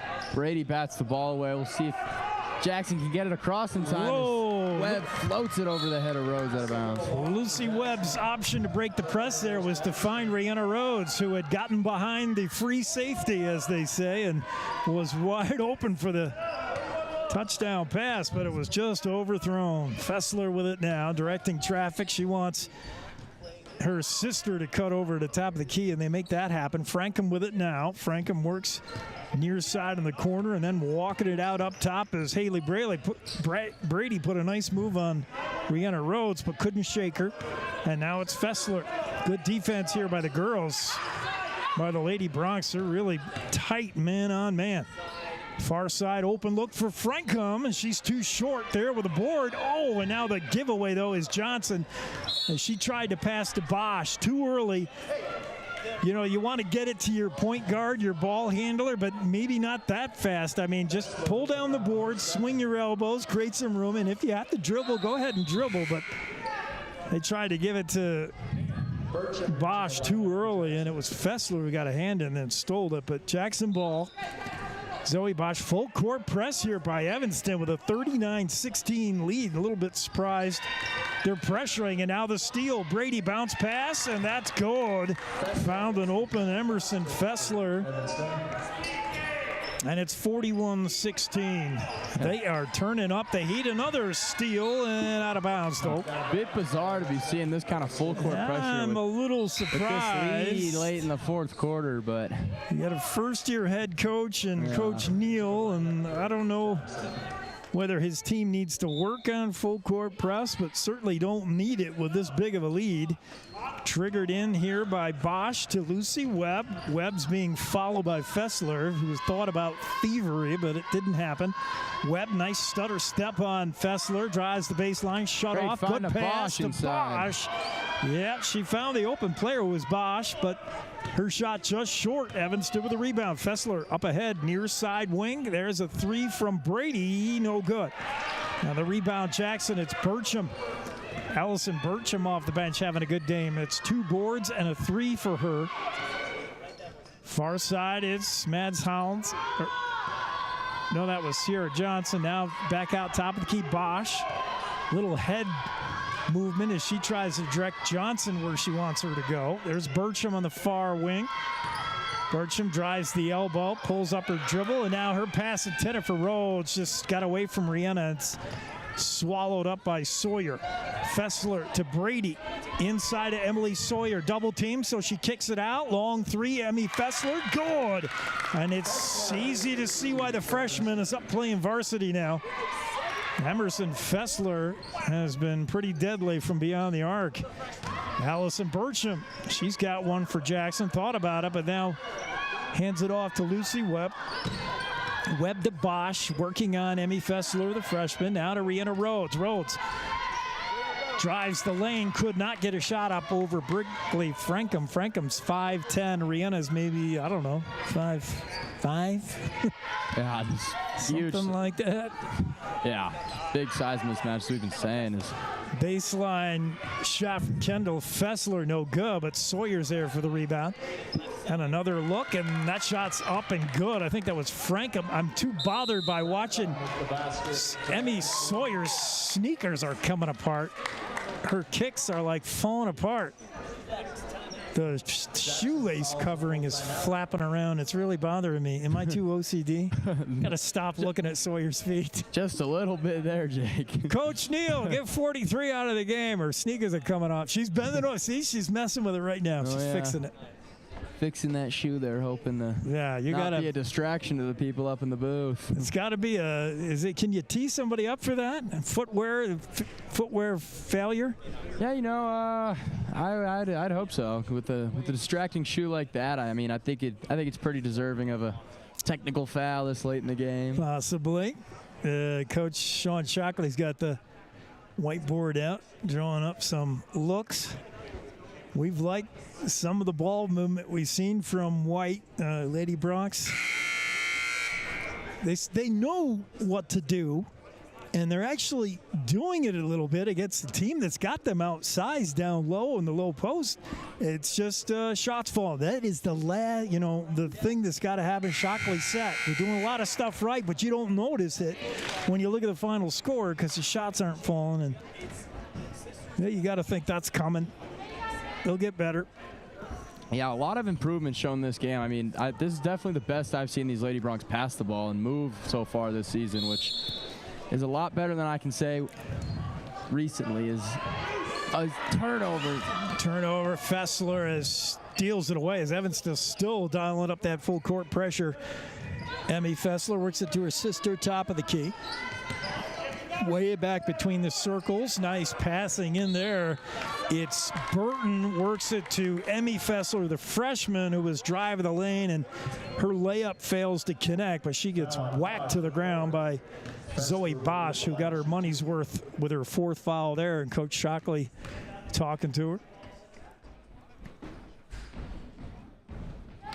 Fessler is good. The freshman, she's going to be a good one here in Evanston. That's a player you want to build around. For a freshman to come in and be the leading scorer on this game, you gotta give credit where credit is due. And for her to crack the lineup, I mean, this team's got 5 seniors who have been starting ahead of you all season, and all of a sudden you come in as a freshman and you start the last couple of games, and she's been certainly worth it. 4:07 to go. Jackson trail 47-16.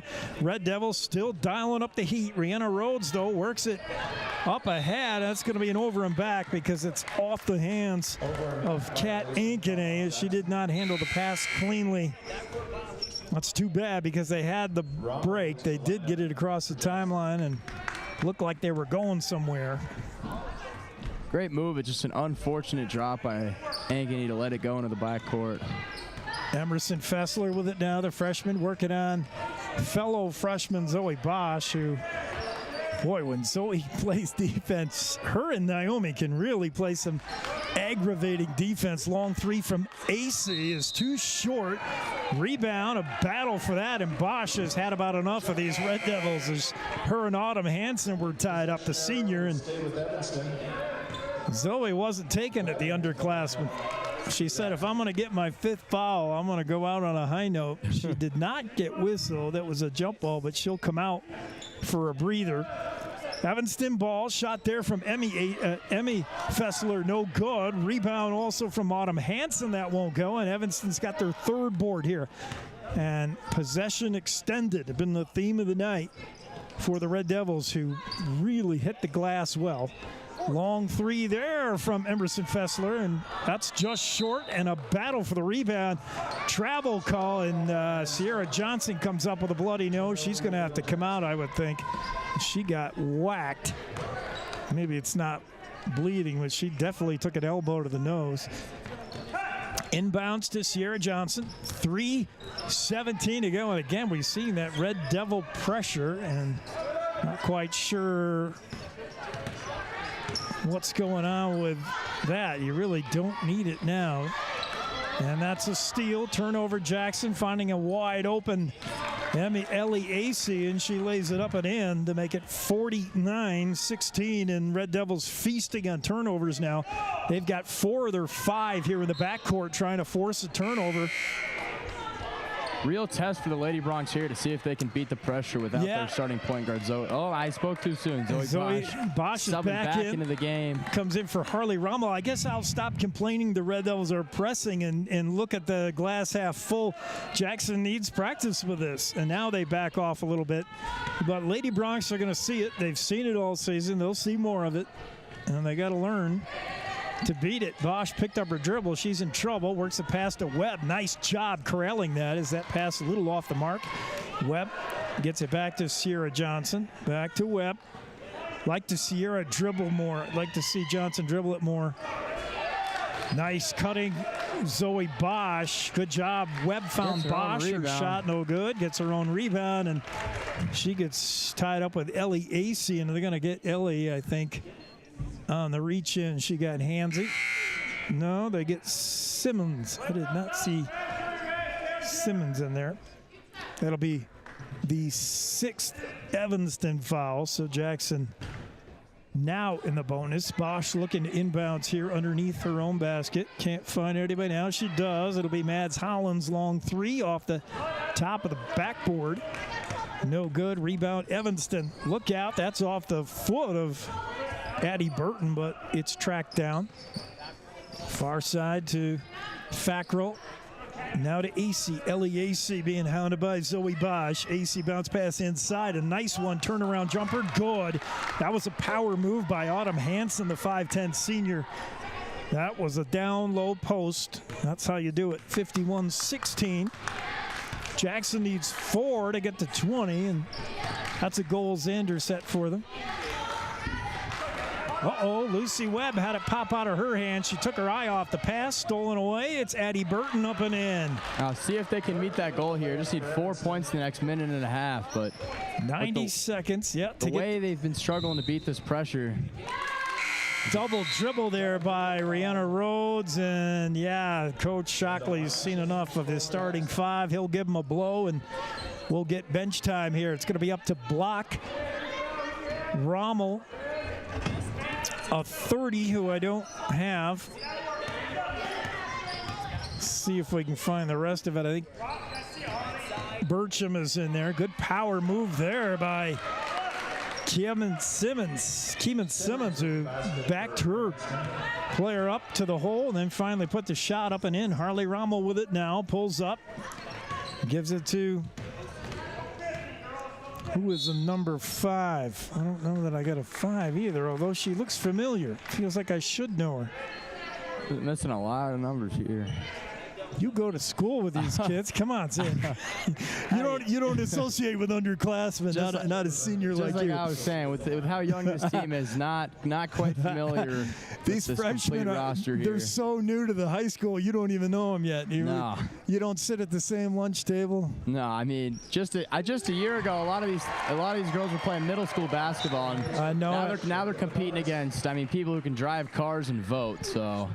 Real change of pace from where they were at. That's Ashlyn Chamberlain, who came into the season wearing the number 1. She's now got 5, I guess. Ashley made that first free throw, by the way. Misses the second, and the rebound to Evanston. Now stolen away. Allison Burcham grabbed up the loose change. Burcham to Rommel. Haley Rommel, far corner. Now gives it to Chamberlain.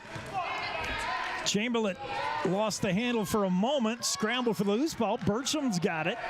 Allison drives baseline, shut off there by Simmons. Now she's in trouble. Burcham bounced past to Rommel, but that's knocked out of bounds by Addie Burton of Evanston. Jackson will retain possession. 33.5 seconds to go. Jackson down 55-17. A 3 here would give them their season high 20 if they could get it. Chamberlain will inbounds. Ashlyn looking around, can't find anybody open. Now bounce pass to Burcham. Burcham sliding on the floor. Now drives the lane. Her shot no good, but she will get the foul. I believe Addie Burton, the guilty party. 8 fouls on the Red Devils. Nobody's fouled out, but we gotten close. No, that's Hansen, sorry. Hansen with the harm. Her third. Burcham to the line. 29 seconds. Allison's got that. Burcham's had a good game off the bench. She got a 3. She's got a free throw. She's made a couple of big rebounds. She's been there for loose balls. Every time a ball seems to be loose, she is on the floor for it. Her second shot is too short. Now a tie up there between the mysterious 30. I don't have a 30 either. 27 seconds. Chamberlain to inbounds. Bounce pass into 30. That shot no good. Partially blocked by Autumn Hansen. Red Devils coming the other way with 20 seconds. Ellie Acey backed off. Not showing a desire to dribble the clock out here. Instead, looking for a basket down low. Yeah. Full court press all game and pushing the pace with 20 seconds. Evanston came to play, I guess. It's a long 3.5-hour bus ride. Yeah. I guess you're going to play. Not going to waste any playing time when you come out that far. Addie Burton looking inbounds to Acey. Wide open 3 from the baseline. Good. Ellie Acey drains that and makes it 58-18. Up ahead to Chamberlain. Time running out. 2 seconds. 1 second. Got to put it up. She does. And just missed. Ashlyn almost had it. And that's how this one ends as Evanston comes in here and really asserts themselves. The Lady Red Devils 40-point victors here. Is my math correct? Yeah. They're up by 58-18 the final. We'll be right back to wrap things up. You're enjoying Jackson Bronx basketball on Jackson Hole Radio. Experience Jackson Hole like a local. Recently renovated, the 49er boasts a new lobby, extended continental breakfast, indoor swimming pool, fitness facility, and 12-person outdoor hot tub. Located on Pearl Street, the 49er is just 3 short blocks from Jackson's greatest bars and restaurants, where you'll find your home away from home. Enjoy your time in Jackson as part of the Town Square Inns, and stay at the 49er Inn and Suites.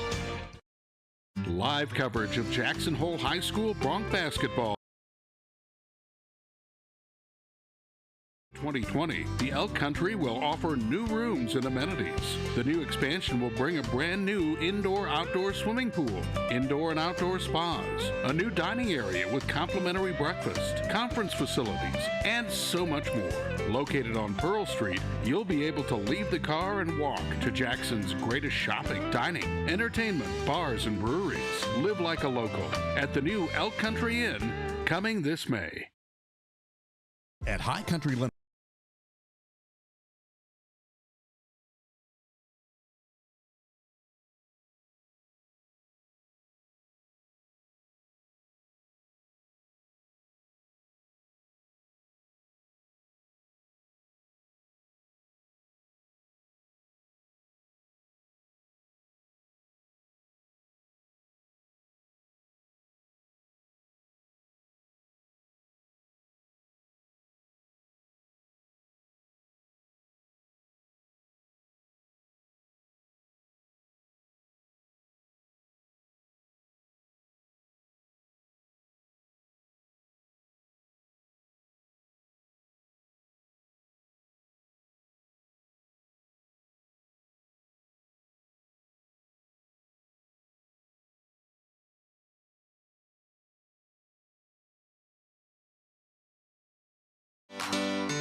All right, back one last time to wrap things up for the girls. I guess we don't have stats. Our statistician Liam he got called after school. Did he get in trouble today? What did he do? I hope not. Yeah. I don't know what's going on with Liam, but he'll be here for the boys game, he said. But yeah, I think he had to go to the principal's office or something. Not sure what happened to him. Who did you like on the Evanston side? Anybody impress you? Emily Sawyer had kind of a quiet game. She was not a factor, although she pulled down her share of boards. Boy, the freshman was impressive. Emerson Fessler. Yeah, I mean, we're lacking the stats for the game, but just based on what I saw, my player of the game would have to be Emmy Fessler. To be a freshman and come out like that and shoot the ball at the rate she did is extremely impressive. And, you know, Evanston had a lot of size, and coming into this game, you kind of would assume it'd be a game fought down low and a lot of baskets for them down low, but Emmy Fessler getting a lot of points on the perimeter, allowing for the spacing to be improved for Evanston tremendously. So got to give it to Emmy Fessler for the freshman to come in and start and be a huge impact player and the leading scorer for the Evanston Red Devils. Yeah, I agree. I'm an instant fan of the freshman. I think she's something to build on, and boy, they're going to need to build. Look at the senior. I mean, they graduated a bunch last year. This year, they're really going to graduate a bunch, and I don't envy Coach Neal for next season. Kendall Fessler, Emily Sawyer, Autumn Hansen, Ellie Acey, Haley Brady, and Brinkley Frankham, all seniors, all going to be gone from this team. It's going to be the Emerson Fessler show. I mean, man, that's going to be tough. They're going to lose a ton of seniors. I think this team's going to be a little difficult down the stretch because they got such size inside. And if Haley Brady and Emerson Fessler can hit from the arc, and Brady hit a few early, Fessler hit a few late, if they can pull defenses out and hit threes, you better come out and get in their face. And when you do that, you're leaving Sawyer and Hansen and Frankham all 5'10" or better underneath in the paint. So yeah, I see this team could do some things maybe down the stretch in the postseason. I wouldn't want to face them, not especially at Evanston where they play pretty tough. For the Jackson Lady Bronx, who stuck out as your fave? Who are you giving the MVP to? New pick this week. I mean, Zoe Bosch did her thing, but I'm going to give it to Allison Burcham. She showed a lot of confidence, just like you were saying earlier, came up with a lot of big rebounds, and to be aggressive at the end of the game and show that intensity, hitting that three late and then getting herself a trip to the line and hitting them. I mean, just very big for her, and to show that effort late in the game and that resiliency is a big key for this Lady Bronx team. I'm going to go with you. Yeah, off the bench, she made the most of her minutes, and she did better in scoring and rebounding. She's averaging just about a point a game and about 2 rebounds a game, and I think she did better on both those stats. Yeah, Allison Burcham she caught your eye in limited time on the floor. She was pretty good. I'll go with that too. All right, we're going to take one more break. We'll come back. We'll get Liam seated, and we'll reset for the boys pregame. You're enjoying Jackson basketball on Jackson Hole Radio Network. Experience Jackson Hole like a local. Recently renovated, the 49er boasts a new lobby, extended continental breakfast, indoor swimming pool, fitness facility, and 12-person outdoor hot tub. Located on Pearl Street, the 49er is just 3 short blocks from Jackson's greatest bars and restaurants, where you'll find your home away from home. Enjoy your time in Jackson as part of the Town Square Inns, and stay at the 49er Inn and Suites. He runs across, goes to the red part of the section. He throws it, and he caught it, and he throws it again. He dribbles around the guy. He shoots, puts it up, and boom goes the dynamite. And the white team almost loses the ball, but then they don't. So crisis averted for the white team. Black team has it. The white team is not playing people down like they did before. Oh. It looks like they're lining up to do something. And shoots, and boom goes the dynamite. Oh, he's going to get more than one shot. Oh, shooting again. And the dynamite does not go boom that time. Play-by-play is hard. So is Jackson Hole Real Estate. Get a pro. McPeak Group proudly supporting the Bronx on their march toward a state championship. Hey, I'm Allie Lane from Jackson Hole Young Life. Do you remember what it's like to be a teenager?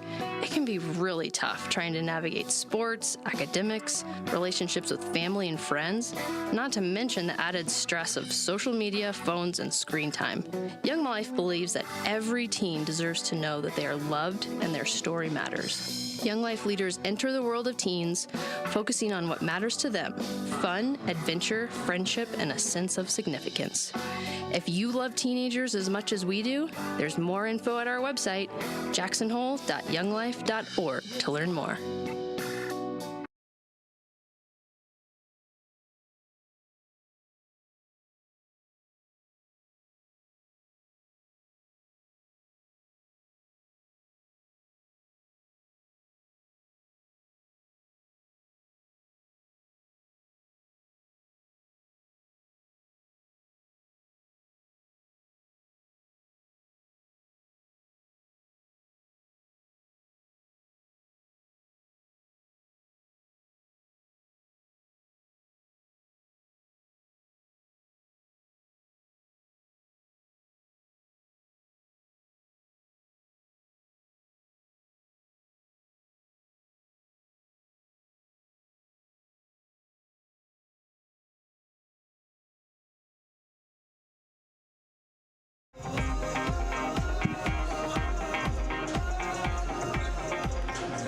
All right, we're back to the action, and both boys teams warming up. They got 3.5 minutes on that clock. That must have been a fast turnaround. I'm not quite ready, but we'll see what we can do for this. For these two teams, for the Jackson Bronx, I think this is a huge conference game. And these are big right now. Jackson Bronx, top of the 4A at 2-0, ahead of even Star Valley, ahead of everybody. And these Evanston Red Devils a little further down the pack. And this is, again, a Red Devil team that's not as good as last year's or the year before. They've graduated a bunch. They don't score a bunch. They don't have a lot of size. There's ways to beat them, and I think Coach Hayden Hatfield has identified that. One of the ways to beat this team, I think, is to pound it inside Xander. They just don't have size to deal with Hannah, Christian, Lack, Gavin, Keelan, any of those guys. Yeah, this team's been doing a great job just getting the ball inside. And Keelan lately showing a lot of willingness to kind of go down low with it instead of popping the three like he likes to do. And Hannah will always do his thing. I mean, he's a double-double threat every game that he plays, and every time he touches the floor. And then it helps them get their looks down low when it's hard to send perimeter help to double down low, because these Jackson shooters have been phenomenal the last few weeks. Yeah, it's funny you mentioned that. I don't know if we'll have time to play it, but Hatfield did mention that their whole philosophy offensively is to run this pistol. They put Seb and Hannah on one side of the court, and they wait and see if you're going to double Hannah, which they usually do. That leaves somebody open on the other side, and if AJ's hot, if somebody's hot over there, that's the 3-ball from the other side of the court. But, yeah, everything is designed off Seb and Hannah and how you're going to double them, how you're going to defense them. Tonight, it's all about pounding the paint, and Coach Hatfield said he's going to start with his bigs to go after Evanston. Here's what Hatfield had to say. Yeah, they're a young team too, Jake. I think they'll probably start 3 sophomores, kind of like how we were last year. They got some talent. They got a little more size than they have in the past, but still we have a big height advantage, which is why we're going big to start the game today. Christian Lack will be in the starting lineup today with Gavin and Andrew. So it'll be a really big lineup.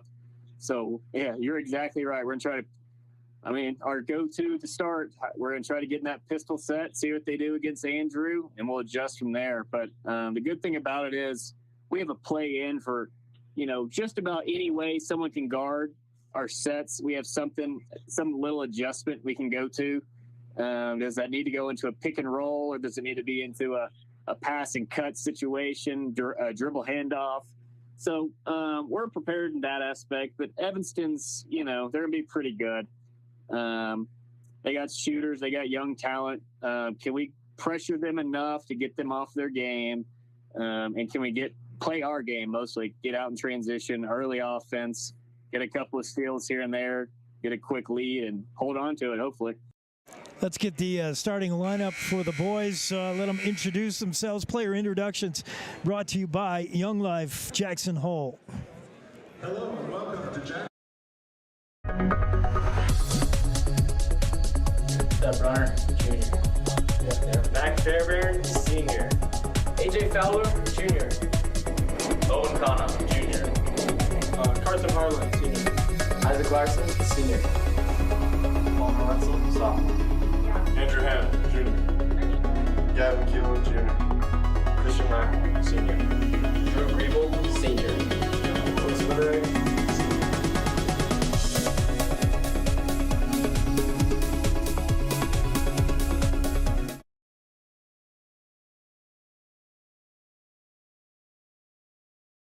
Jackson Lumber, the board store, Jackson's oldest business and only true lumber yard in town.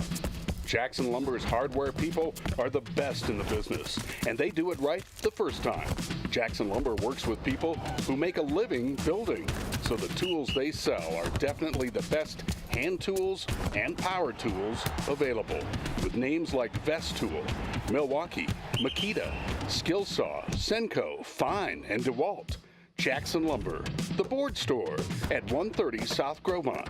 Call 733-6000, 733-6000.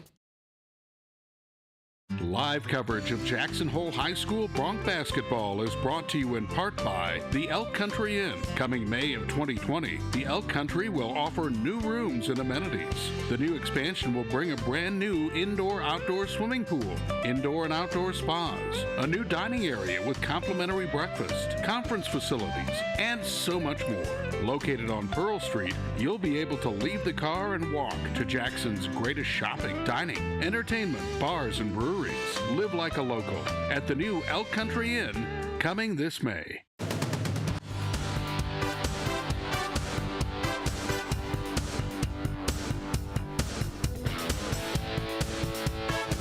Back to the action as we await the starting lineups on the floor, and I got keys to the game up. One, we talked about exploit the paint. This Evanston Red Devil team doesn't have a lot of length to them.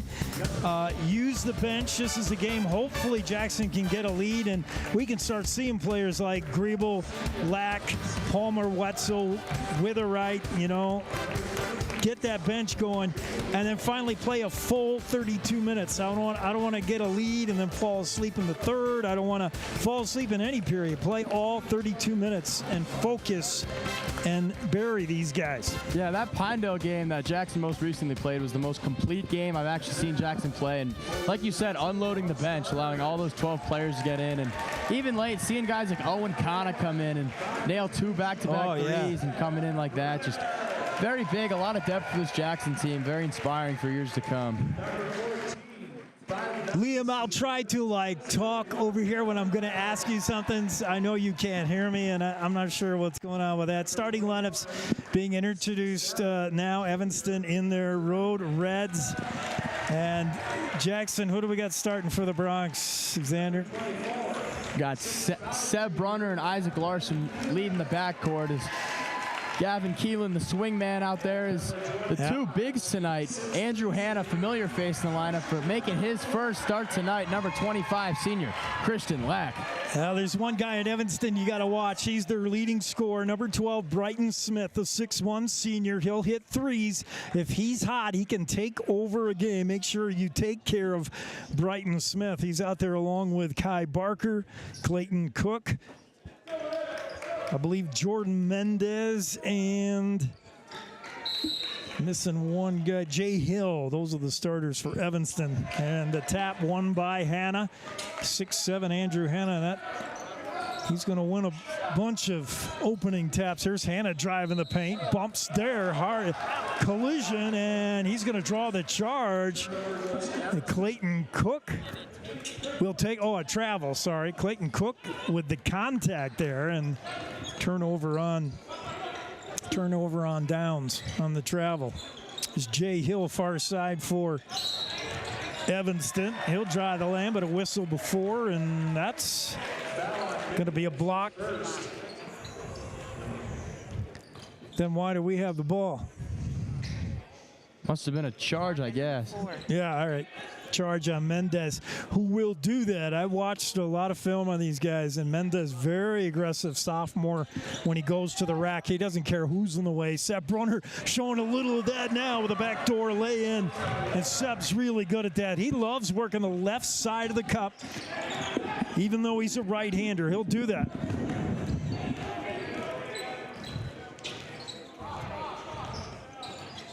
And it's 2-0 Jackson. I'm trying to get my score going. There we go.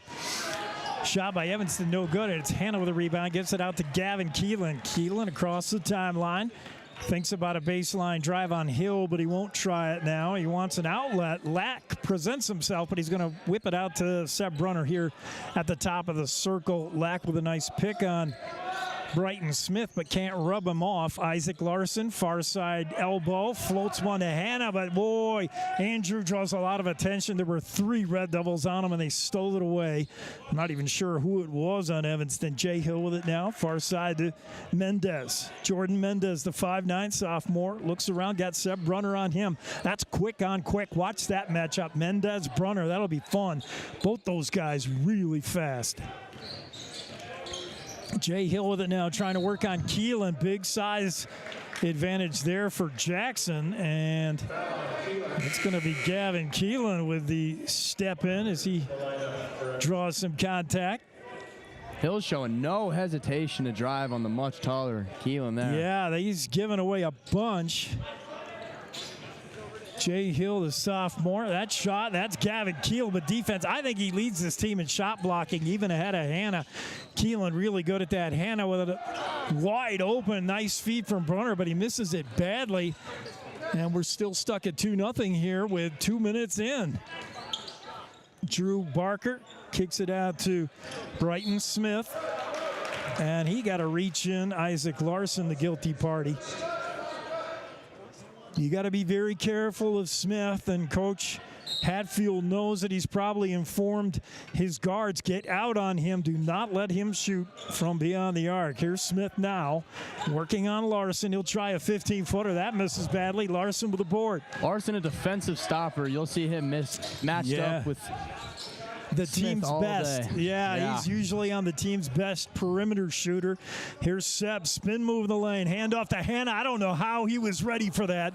Reverse lay-in, no good, but that was pretty. You hear the crowd with some oohs and ahs on that. Euro stepping his way in is Jay Hill, and he can't make it go. And now a travel on Jackson as Brunner was interesting travel call on Lack there. The travel is on Lack. That was a nice move by Jay Hill. Evanston doing some athletic things, but they are stone cold right now. You got to take advantage of that if you're the Bronx. 2-0, and Not much going on in the first scoring-wise. Here's Cohen Morrow, the football quarterback, up and in. Morrow, the 6'2 junior who quarterbacks these Red Devils, has just tied it at 2. Seb Brunner, spin-around move, little 8-footer, no good off the iron, and rebound by Hill. Great He's tip by looking ahead. Keelan. Yeah, he wanted Brighton Smith down the field, but Gavin Keelan, who I think is this team's best shot blocker, pass knocker downer. He's just got his hands. He's tough. Evanston with the ball, triggered in. Drew Barker finds Brighton Smith. His shot no good, and Smith is cold here. So are all the Red Devils. Brunner with the board, pushing the pace. Spin around, needs help to Isaac Larson in the elbow. He thought about working in the paint. Brunner will try a 3 from the far elbow. That's good, and when Seb is feeling it, we all feel better. Shows no hesitation to pull it in his face there. 5-2 Jackson. Low scoring affair so far. Here's Jay Hill, works it to Brighton Smith. Near side here to Drew Barker, the junior. He can also hit the 3. Right now, Evanston, though, can't hit anything. Here's Cohen Morrow. He's got the only points for the Red Devils. His shot up and over Christian Lack. Morrow gets it to fall. Yeah. Morrow, a great athlete, a shortstop in baseball, coming off the bench here, and just like you said, quarterback for that Evanston Red Devils team as well. 3-sport athlete. He's got the only points for Evanston. Keelan's 3 misses badly. Rebound Brighton Smith. And here comes Evanston with 4 minutes to go. They trail by 1.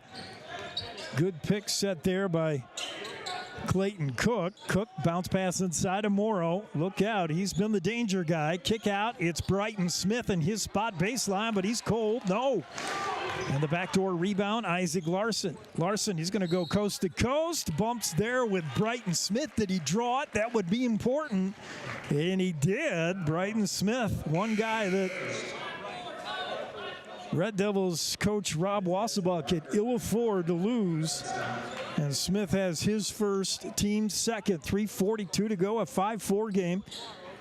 Seb Brunner triggers into Keelan. He missed his last 3, was well off the mark. Christian Lack hands it back to Keelan. He'll try it with a nice screen from Lack. That's too hard off the iron. And the rebound, Drew Barker. Barker going coast to coast on. Brunner puts it up too strong off the glass. Keelan couldn't rip it away from Kai Barker, but now Jackson comes up with it. Isaac Larson, nobody can buy a basket. Larson puts his man in the air, now works it near side to Lack. Christian back to Seb Brunner. Just over 3 to go. We're underway in the first. Jackson up. Larson with a wide open look. His 3. Bang in the corner, Isaac Larson. Isaac Larson with a 3. Him and Brunner have both put up triples. Good drive there by Mendez. That's up and in. And he makes it 8-6. Mendez takes a tumble off the foot of Lack. Evanston answers. Yeah, Mendez will go to the hole with reckless abandon. Seb banging, and he's going to draw the charge as Cohen Morrow had his feet set, they say. And Brunner's first, team third. 2:43 to go. Jackson up 2, 8-6. And for the lack of scoring, it's been fun, though.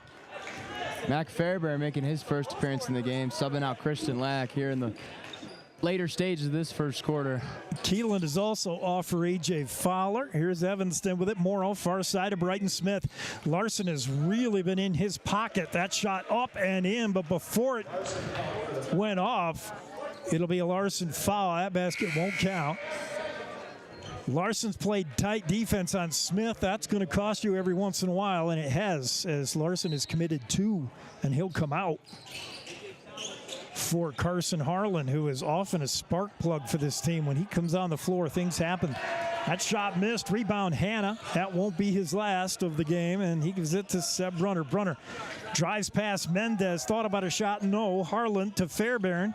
Fairbairn, spin move. Far side, top of the key. A.J. He'll drive. Kick out to Harlan on the far wing. Harlan will walk it to the top of the circle. It's got Brighton Smith on him. Into Hanna.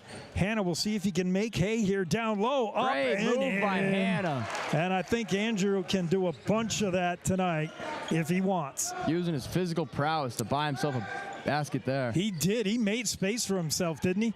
Here's Cohen Morrow down low. Good defense by Fairbairn. Just wouldn't let Morrow have it. Seb gets to A.J. Fowler, and boy, they had a moment there where I thought A.J. was going to put it up. Seb will. His 20-footer off the back of the iron, no good. Rebound off Morrow, and Jackson will hang on to this ball. Substitutions for the Red Devils.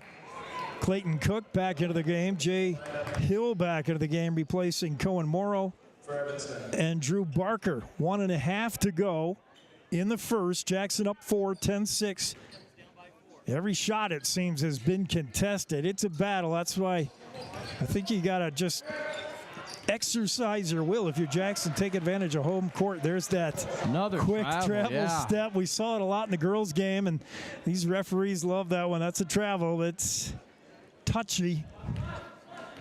Kai Barker inbounds to Jordan Mendez, the sophomore, with Seb Brunner on him. Works it into Clayton Cook. Cook hands off. Long three here off the front of the iron. No good. And Jay Hill not feeling it. Nobody really on Evanston. Morrow had a few, and other than that, it's been quiet. Great move by Brunner to get to the hole. Seb Brunner just shows you how fast he can get to the rack. And he will draw the foul, a chance for an and three. Brunner, I tell you, if you watch film on him and you're playing him, he almost always drives the left side of that basket, even though he's a right-hander. Almost always. Just can't give him that. He loves it. You don't really ever see him seem to get blocked inside either. He has a great touch inside, getting it over those bigger defenders when he drives down low the way he does. He feels if you're going to block that shot, and if he thinks you will, that's when he dishes. He's so dangerous. Jay Hill with it now for Evanston, out to Brighton Smith. He's the shooter for Evanston. Brighton's going to try the left block. His layup, no good. Great tip by Harlan. Yeah, Harlan Carson playing good defense. He saw that pass intended for Brighton Smith. Tipped it out of bounds. Jackson ball. 45 seconds to go in the first. Bronx up 7. In the lane, banging is Kai Barker as he ran into Hannah. Who's going to get whistled here? It looks like Andrew, and it will be his first, team 5th. Jackson racking up the fouls here, and that might be the officiating crew. I mean, it's been physical, but a lot of whistles. Yeah, a lot of whistles. Like you're saying, a lot of whistles here early on in this one. Kai Barker is good with that one. Barker from the line this year, 48% free throw shooter. And he makes it 13-7. Here's his second. Eyes it, fires it, gets it. It's 13-8. Seb Brunner wants AJ to move along the baseline. AJ was in his spot for a minute. Now he leaves it. Brunner's going to try a wide open shot, and he gets a shooter's roll. A lucky roll there. Oh, boy. Didn't look like a great shot, but it went in, that 20-footer. Sep playing good defense here on Drew Barker. Barker gets it to Jay Hill. His pass intended inside for Clayton Cook, but a reach in by Fairbairn. That's going to be the team 6th. His first. Fairbairn comes out for Gavin Keelan. And boy, you get a sense Hatfield may have to, we said use the bench today. You might have to. As boy, they are racking up the fouls. There's a steal by Seb Brunner. Pass intended for Cook. Never got there. Seb saw it all the way. Hannah saves it. Great save. Andrew Hannah with a beautiful save. Pushed it to Harlan, who got it to Seb. Great offensive rebound by Harlan. Harlan can't get that to go. Basket. That's how the quarter will end. I'm a little worried about Gavin Keelan. He's been red hot the last few games. He's been cold right now. I think he's 0 for 3 or 4 from the field. But other than that, a first quarter that has Jackson the lead, I guess you can't be too worried about it. Jackson up 15-8 after 1. We'll take a quick break and be right back with quarter number 2. You're enjoying Bronx basketball on Jackson Hole Radio. Jackson Lumber, the board store, Jackson's oldest business and only true lumber yard in town. Jackson Lumber's hardware people are the best in the business, and they do it right the first time. Jackson Lumber works with people who make a living building, so the tools they sell are definitely the best hand tools, and power tools available. With names like Vestool, Milwaukee, Makita, Skillsaw, Senco, Fine, and DeWalt. Jackson Lumber, the board store at 130 South Gromont. Call 733-6000, 733-6000. Your home for Jackson Hole High School sports is KZ95. Let's get back to the game. Coach Hatfield's got to be pretty happy about that first quarter. They left some points on the table, but Jackson up 15-8. It's Evanston ball, and quick bucket for Evanston. Drew Barker just right to the rack, puts it up and in. It's 15-10. Jackson up 5. A.J. Fowler from his sweet spot. He's got that one. You just never know with A.J. I mean, he's a streakier three-baller there's never been. And he hits his first. That's good news. Jay Hill kicks it out to Kai Barker. His three, too short off the iron. Seb Brunner with a rebound. He's got numbers, but he'll wait a little bit. Top of the circle to A.J. He'll try it from the other side. That one's too short, and it's Clayton Cook with the board. 18-10. Jackson up 8. Evanston ball. Drew Barker with it now, the junior. Far side to Brighton Smith. He's been real quiet. His pass almost swatted away by Hannah, but Evanston still with the ball. Drew Barker. Bounce pass inside to Kai Barker. Kai hands off to Jay Hill. He'll drive the right block with Seb right on him, and he can't get it to go. Good defense, Brunner. Gavin Keelan leaves it for Seb, and hey, you better make sure somebody's got it. Keelan hands off to Seb. Jay Hill watching him. Seb Brunner spin move in the lane. Bounce pass to Hannah. Down low. Oh, boy. Great move by Brunner to find Hannah down low. That assist was worth the price of admission, and Hannah did not fail to finish. Brighton Smith with it now. We'll see if Evanston has an answer. Cook, far side of Hill. Hill on the far elbow to Barker, now to Smith, and Brighton Smith just not feeling it yet. He is pointless, I believe, at least from beyond the arc. Here's Gavin Keelan, inside feed to Hannah. There it is. He got behind Clayton Cook. Timeout, Coach Wasaba, as the sophomore got schooled a little bit there by Andrew Hannah. And it's 22-10. Wasaba wants to make sure this doesn't get too far away. 6:09 to go in the half, and Jackson up 12. So far, so good, huh, Xander? Yeah, I mean, Evanston's got to call his timeout here. With the way that Hannah's just started to dominate down low, kind of got to stop the bleeding a little bit as Brunner's just been driving down on him. And, you know, these Red Devils, it really helped down on the offensive end if they could start knocking down some threes, as Jay Hill and Brighton Smith are unable to get their game going and yet to hit a single three for these Red Devils. So yeah, Drew Barker, Smith, those are supposed to be their deep threats, but yeah, they have not come out shooting so far, and Jackson needs to build a lead while that's happening. Yeah, with Hannah and Keelan, you know you're not going to win down low, so if you're not hitting threes either, it could lead to a long game for the Red Devils here today. Evanston basketball as we come out of the break. That shot up and in. Was that Hill? Yes. Jay Hill with a bucket. Makes it 22-12. Jackson up 10. Seb Brunner on that far angle. Gets a pick from Hannah. Drives the lane. And boy, he took a lot of steps. And a nice block from Drew Barker to deny Seb. Now Barker with the ball. Kicks it over to, what a feed to Clayton Cook. And whatever that timeout discussion was, it's worked for Evanston. They're on a 4-0 run since that timeout. Seb had a shot there, and now too many times to the well. His bounce pass for Hannah was blocked. Keelan at the other end with a block, with a rebound, Clayton Cook, and now it might be Hatfield's got a call. TO 22-16. Evanston fired up now on a 6-0 run.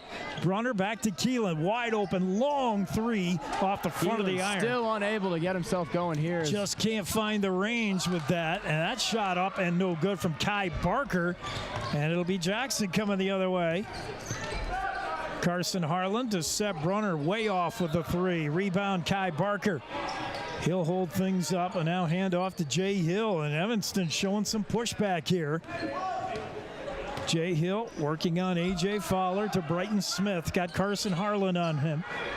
Isaac Larson has been on him all game, but he's out with foul trouble, so it's Harlan's duty to rope in their top scorer. Here's Drew Barker. Works it to Kai Barker. Kai bangs into Hannah down to the low post, kicks it back out. Not much inside if you want to try that. And your Evanston looked like an up and down there by Brighton Smith, and he got saved by Drew Barker. Here's Brighton with Seb on him. Shakes him loose for a moment. He'll try a shot. No good. Seb got all ball there, I thought, and so did he, but so did Coach Hatfield. But us three don't count for nothing. They will call it on Seb, his second. That looked clean. And to the line, Brighton Smith. We'll see if he can get off the schneid here from the charity stripe. 69% free throw shooter, second best on the team. And he's short, and it's just not Brighton's night so far. He's their leading scorer with 15 points a game. And right now he's been eerily quiet. Andrew Hanna gets a much-needed rest. And we get our first look at Palmer Wetzel along with Christian Lack. That second one from Smith is good. So Coach Hatfield trying to stay big without Hannah in the game. He's got Lack, Wetzel, and Keelan, so they still got the size advantage. Here's Gavin driving, shot up, no good, and he's going to draw a charge here. That's the 8th team foul of the Bronx in this half, second on Keelan. That's his second. And that 10-point lead for the Bronx has been whittled to 5. Evanston basketball. Brighton Smith brings it up. The Seb Brunner on him. Near side here to Cohen Morrow. Morrow bounce pass inside. He wanted another Kai Barker, but a reach in. Yeah. A push on Christian Lack, his first. Lack got his first start of the season, if you weren't with us earlier. He hasn't showed up on the score sheet except for that foul now. And to the line is Kai Barker. This Jackson team having to prove their depth here with all the players that have been getting themselves into foul trouble early on. We might see a lot of the bench brigade. Kai Barker, a 48% free throw shooter. He's the team's leading rebounder. And he's got them both. And the lead now down to 3, and that's a little close for comfort. Seb Brunner with it now. Jackson trying to find a basket. Who's going to be the hero? Boy, Seb took a bunch of steps. Couldn't get the layup to go. Great swat away by Carson Harlan to stop a transition bucket by Smith. Twice now Harlan has gotten his hand on a pass and closed a lot of ground to do it. He's like a free safety who's playing over the top and then just closes on the ball. Harlan really doing a good job filling in for the defensive lack that we're missing with Isaac on the bench here now. Yeah, they're interchangeable practically, and Harlan, has been very good. Here's Jay Hill with it now. Wiggles loose of Brunner, gets it far side, baseline drive. Morrow took steps. Yeah, they're going to catch a black hole, loves it. And the turnover, give Jackson the ball. 3:10 to go in the half. Jackson all over Evanston in the first quarter. The Red Devils pushing back here in the second frame. Seb Brunner gets 2 picks from Lack. Finally uses one to drive, but he's shot too strong. Down with the board is Kai Barker for Evanston. Coming up with it is Jay Hill, and I think he got fancy with it behind the back or something, but he just lost the handle. Seb Brunner helped him out, whacking that out of bounds, so it's off Seb and Evanston ball. Andrew Henna's back in the game, replacing Christian Lack. Far side trigger in from Brighton Smith. A wide open Kai Barker for a minute, but Hanna gets out on him pretty quickly. And now top of the key between the circles, it's Jay Hill. Hill works it to Brighton Smith. He really hasn't been able to get off a 3. They're giving the shot to Clayton Cook if he wants it, but he didn't. And now Cohen Morrow, double team, swatting at it as Brunner. And then you get Palmer Wetzel on the other side. There's a block by Wetzel, but it goes right to Cohen Morrow, who puts it up and in, and he's got a chance to make it a 3. Tough break for Jackson. Wetzel with a beautiful block. Oh, wait a minute.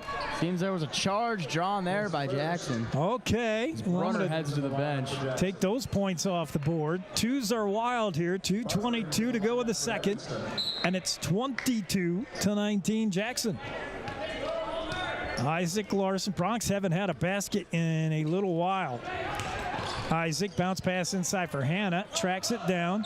Andrew, kick out to Wetzel, floats it back to Hannah, finds a wide open Carson Harlan, who gives it to Keelan. Just not quite enough time to launch one of those long-range shots. One nice behind the back dribble there by Larson to Keelan. Thought about it, but Morrow is too close to him. He'll drive, puts up a desperation shot, and that could be a foul on Morrow, could be a foul on Keelan, could be anything. Foul called on Morrow here, blocking foul. It is the block on Morrow, and the calls right now are a little lopsided. 9 fouls for Jackson. That's only the 5th for Evanston. The 2nd for Morrow. To the line is Gavin Keelan. He's pretty good there, about a little over 50%. As he eyes this one, and you got every basket going to be important. He's off the back of the iron.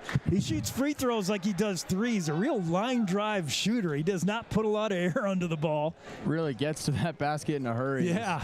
See if he can knock down the second free throw to give himself his first points of the game. Try to make it a true possession game, and he does. 23-19 Jackson. Here comes Drew Barker. Puts a move on Hannah, but that's a mismatch. He doesn't even want to try a shot. Back out to Clayton Cook. And Cook hands off to Drew Barker. Barker bounce pass to Morrow. Thought he was going to give and go with Barker. He doesn't. Hands it off to Jay Hill. Drives the lane. Shot won't go. Wetzel had something to do with it. And here comes Isaac Larson back of the game with 2 fouls. To Keelan, thinks about a long 3. That is pass for Hannah, and he just telegraphed that. Brighton Smith saw it all the way. Smith goes coast to coast and in. And Brighton Smith, boy, that's one guy you don't want to wake up. Makes it 23-21, just over a minute to go. Wetzel in that far corner floats one to Hannah. And in. That beautiful pass by Wetzel that just floated to Andrew Hannah, who did not miss. And there has to be way more of that. Hannah's been quiet by his standards. Bounce pass Barker inside to Cohen Morrow, double teamed. He'll try it anyway, up and in. Good shot by Morrow. I think Gavin Keelan kind of thought he wasn't going to shoot, and he did. He makes it 25-23. Long 3 from Gavin Keelan, just short. Brighton Smith with the board. Evanston with the ball. It's Drew Barker. Barker being watched by Larson, gives it near side to Jay Hill. Hill, top of the key to Cook, far side, Brighton Smith. To Drew Barker, bounce pass to Hill. Driving the lane is Morrow. That's a kick out. There's really nothing inside except for that. Backdoor cut by Hill to get himself a basket to tie this game up. Tied at 25, 2 seconds, 1 second. Got to get a shot up. Andrew Hannah, no. At the buzzer. And we are tied at 25 going to the half. Credit Evanston for getting back into this one. And here we go. It's going to be a halftime. Going to be an exciting final 16 minutes, that's for sure. We'll be right back to take a look at the stats for the half and let you know what's going on so far in this game as we're at a 25-25 tie at halftime. You're enjoying Bronx basketball on Jackson Hole Radio. He runs across, goes to the red part of the section. He throws it, and he caught it, and he throws it again. He dribbles around the guy. He shoots, puts it up, and boom, goes the dynamite. And the white team almost loses the ball, but then they don't.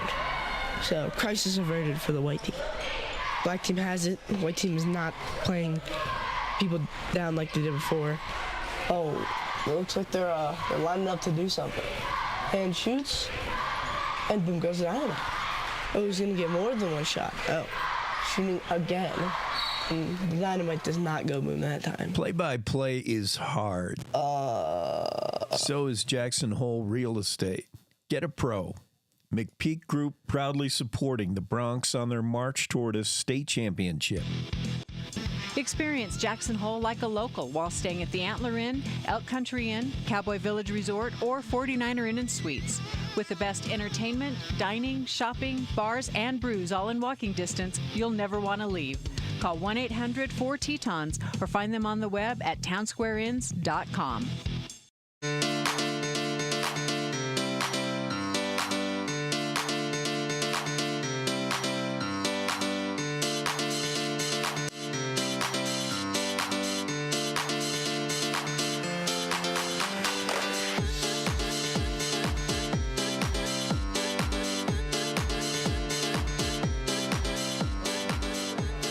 Back to the action. We'll take a look at the stats here. Liam's got it for us. Sorry, Liam, we haven't been able to get you to hear anything, but let's start with Jackson Bronx. I got some numbers up here. Seb was hot early. What do you got what are the leading scorers for the Jackson Bronx? Despite me being unable to hear, Seb has 10 points. He's 3 for 6 from 2, 1 for 2 from 3, so he's a perfect 50%, and he's 100% from the free throw line.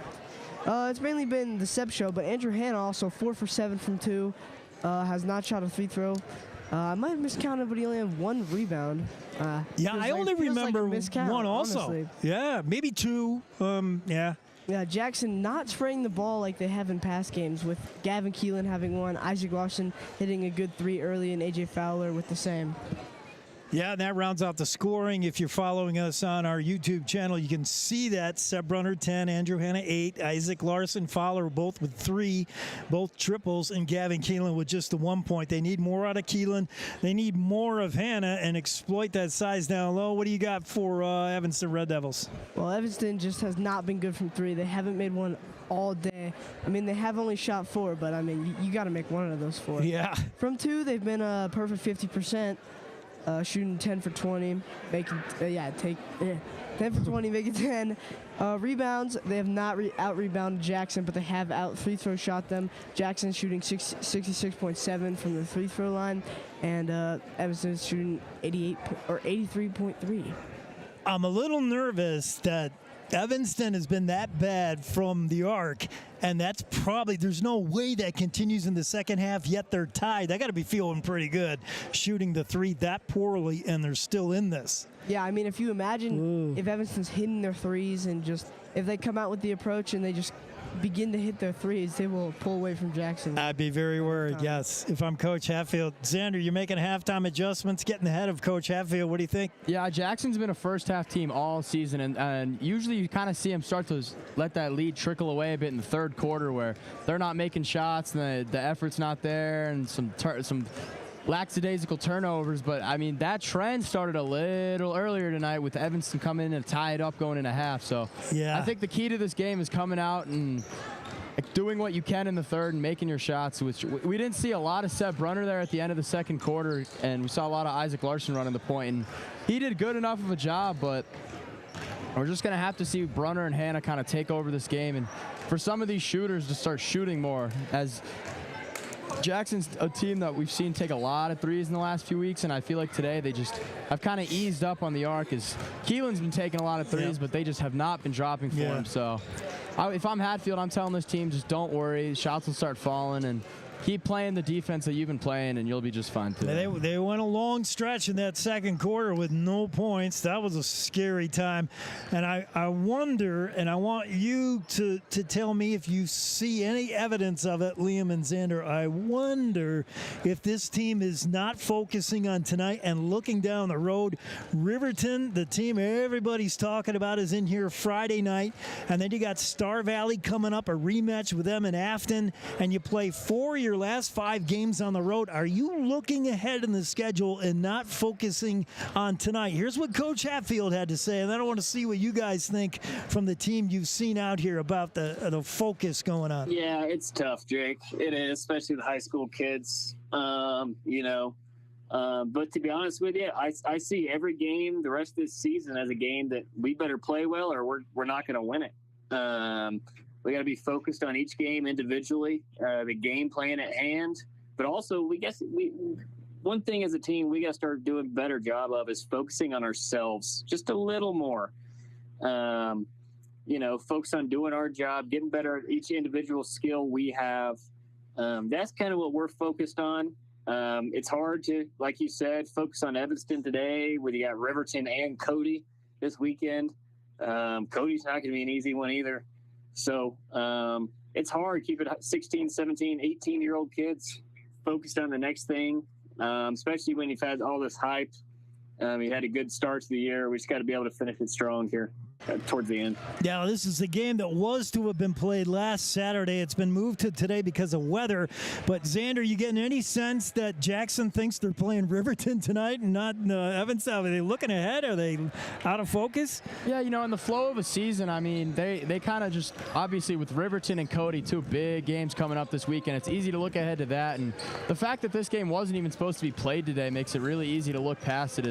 It got canceled this weekend. The basketball players didn't have a lot to do over the weekend and came out and practiced yesterday and then had to come play a game today against what they consider to be a weaker opponent. So it's very easy for them to look past this game, and it's not paying off for them so far as Evanston's coming out and said, we are in this to compete. Yeah, Xander, I agree. It obviously looks like they're just looking past this game. They have not been shooting their numbers like they usually have. That they have by far past their usual first half turnover total, so it's just has not been good for the Bronx today. Yeah, what do we didn't talk turnovers. I didn't think it was that big of a deal. I didn't see a lot of turnovers. No, they had 28, but Evanston. Oh, that's a lot. Also close too with 25. It's kind of just been back and forth, back and forth. Shots not missing, them losing the ball. Just not looking good. Well, I did get a little worried when I saw Evanston come out shooting so cold. You really got to build a lead when you see a team that's on the road and not feeling it. You better stack up a lead. And Jackson tried. I think they had a 12-point lead at one point, and boy, Evanston just chipped away in the second quarter. I'm nervous about this one, boys. I don't know. Both teams back on the floor taking warm-ups. We're about a minute and a half away from tipping off here in the third quarter.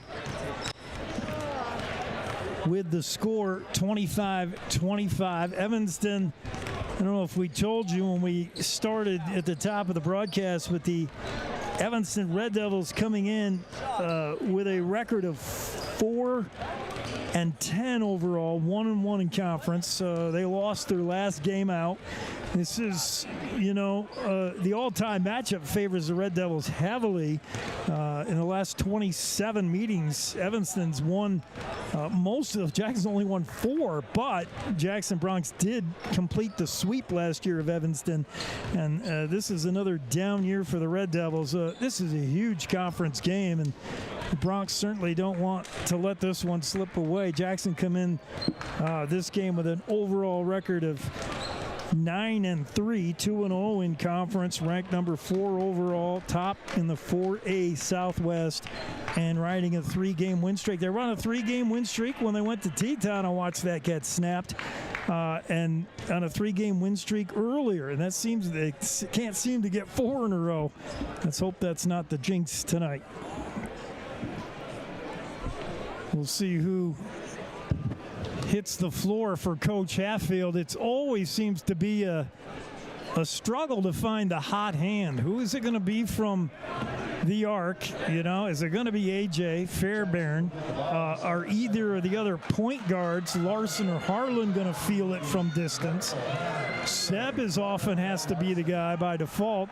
Gavin Keelan, Seb Brunner, Andrew Hanna, Isaac Larson, and Palmer Wetzel will start this second half.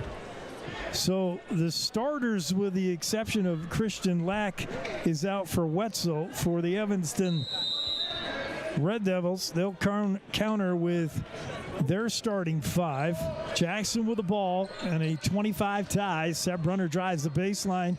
He gets shut off there by Barker, reaches around and knocks that ball loose. Sorry, that's Hill. Now a scramble for it. And they're going to call a foul over there right in front of the black hole. They love it. Is it a foul or they're out of bounds? I believe it just was out of bounds. Swiped off one of those Evanston players there. Brunner with the ball now. Jay Hill watching him. Hannah sets a nice screen, but Brunner can't make use of it. Bounce pass inside to Hannah. Left-handed shot up and in, and Hannah can go with either hand. That was pretty. Those bounce passes into Andrew Hannah, when they work, are fun to watch. Kai Barker with it now, top of the circle, and Keelan's giving him the shot, but he won't take it, and now poked loose. I think Isaac Larson got a piece of it. Palmer Wetzel with it now. Far side, Keelan wide open. He'll try the three, and that rattles in and out. Hannah with a board. Kicks it out to Larson. Step back three. Larson didn't even want the two, and he hits it. Isaac had a wide open. Says, I don't need the two when I can go make a three on the wing. Exactly what he said. You never seen a guy backpedal so fast to get past the line and put up the three. Jackson up 5 now. They come out of the locker room looking good. There's Mendez doing what he does best, driving the lane and putting it up and in to answer. Three-pointer from Larson again, no good. Worked ahead, Mendez wide open on the home run pass. His shot is good. And Jordan Mendez, 4 points here in this second half. He was kind of quiet in the first half. Seth Brunner with a lane drive, no good. Rebound Keelan, that shot too strong off the glass. And the rebound Clayton Cook, he'll slow it down and hand off to Mendez. The sophomore with Seth Brunner on him, and both teams huffing and puffing here in this third quarter. They've come out of the locker room firing on all cylinders. Jay Hill puts a step on Wetzel, loses the handle, and a timeout here, I believe, by Watts about to save what might have been a travel as Hill hit the ground. Yeah. Interesting timeout there. I don't know if Hill had possession. I don't think he did either. I think that was to save Jay Hill, who went down, and it was either going to be a travel or a timeout for the Red Devils, and a good job to save the young sophomore as he hit the deck. 6:01 to go, so we're just 2 minutes into the second half. Jackson came out flying with a quick 5 points, but Evanston has matched it. 4 out of Jordan Mendez, the 5'9" sophomore, has made it a 1-point game now. And this might go down to the wire. We were thinking maybe Jackson would have a little bit of breathing room tonight and get to utilize the bench and work on a few things. They might be in a dogfight all night. Evanston ball, chance to take the lead here. They have never led in this one. Passes. Whoa, good job. Isaac Larson tipped the inbounds pass, which went right back to, I believe it was Brighton Smith inbounds. So Jackson ball in the turnover. Seb Brunner working on Hill to Hannah. Hannah kick out to Larson. The lefty will try a three. That's good. Isaac Larson. With the bat on the defensive end and the three on the offensive end, Larson continuing to prove why he is such a glue guy for this Jackson Bronx basketball team. Mendez with it now, working on Seb Brunner here in the near angle. Mendez jumped up, almost put himself in a up and down there, but he did get rid of it to Kai Barker. Barker bounce pass inside. Good down low post move by Clayton Cook, but he couldn't get it to go. That's Clayton Cook's, I believe, his first shot attempt. It looked good. He did a good job, but he just couldn't finish. Seb Brunner got picked off from a nice screen by Keelan. Shot no good. Keelan with a follow-up, though, and that's in. Gavin Keelan did a good job following the ball. And it's 35-29. Jackson with under 5 to go in the third. Mendez, top of the key to Kai Barker. Keelan on him, back to Mendez. He wants Brighton Smith to cut along the baseline. He's pointing everywhere. Brighton says, where do you want me? Wherever he's going, though, Isaac Larson's going with him. Jay Hill with it now. Palmer Wetzel watching him. Hill at the near angle, near elbow. And now a reach in. Palmer Wetzel just, oh no, wait a minute. I thought they whistled Wetzel. They're going to say palming the ball or a double dribble. Good defense by Wetzel. 5 seconds of inactivity. Well, he was dribbling it. No, not sure there. Interesting call. Seb Brunner with it. 4.5 to go in the third. Floats one to Hannah. Great find to Palmer Wetzel down low. Palmer Wetzel on the back door. I was watching Seb Brunner. He and Drew Barker are exchanging pleasantries, both shoving each other away from the ball. Brighton Smith works it to Clayton Cook. Far side, Mendez. Got Wetzel on him. There's no way Mendez going to get a shot over Palmer. Bounce pass inside to Morrow. Morrow. And again, he just doesn't have the size to deal with Keelan. So he gives it off to Drew Barker. Barker dribbles back here to the top of the key. Brunner watching him. And to Mendez. Mendez and Palmer Wetzel. Size disadvantage there for Evanston. Mendez takes the handoff, drives the right block. It's not there. Palmer Wetzel with the defense. Good job, Wetzel. Brunner wanted to push the pace, but everybody's back for the Red Devils, so he gives it to Isaac Larson. He's 2 for 3 from beyond the arc in this quarter. To Wetzel, inside to Hannah. Spin move. Great spin move. Oh, Hannah went left. Clayton Cook went right, and the result is an easy lay-in with a left hand for Hannah. He can go left or right. Here's Mendez, 10-point lead for Jackson. They've led by as many as 12. Drew Barker with a good move down the left block. Seb with him every step of the way, and he missed the layup. Seb with it now, floats one to Hannah. Too high, though, and it's out of bounds. Off Hannah. Cohen Morrow helped the referee out with the call. Carson Harlan will come in for Seb Brunner. Jackson doing what they needed to do, put that 10-point lead back in order. Harlan, pesky defense here on Drew Barker, who pulls up the dribble, and now he's in trouble, and he hands it off to Brighton Smith. Smith with Larson all over him, gives to Morrow. His prayer is not answered. That won't go.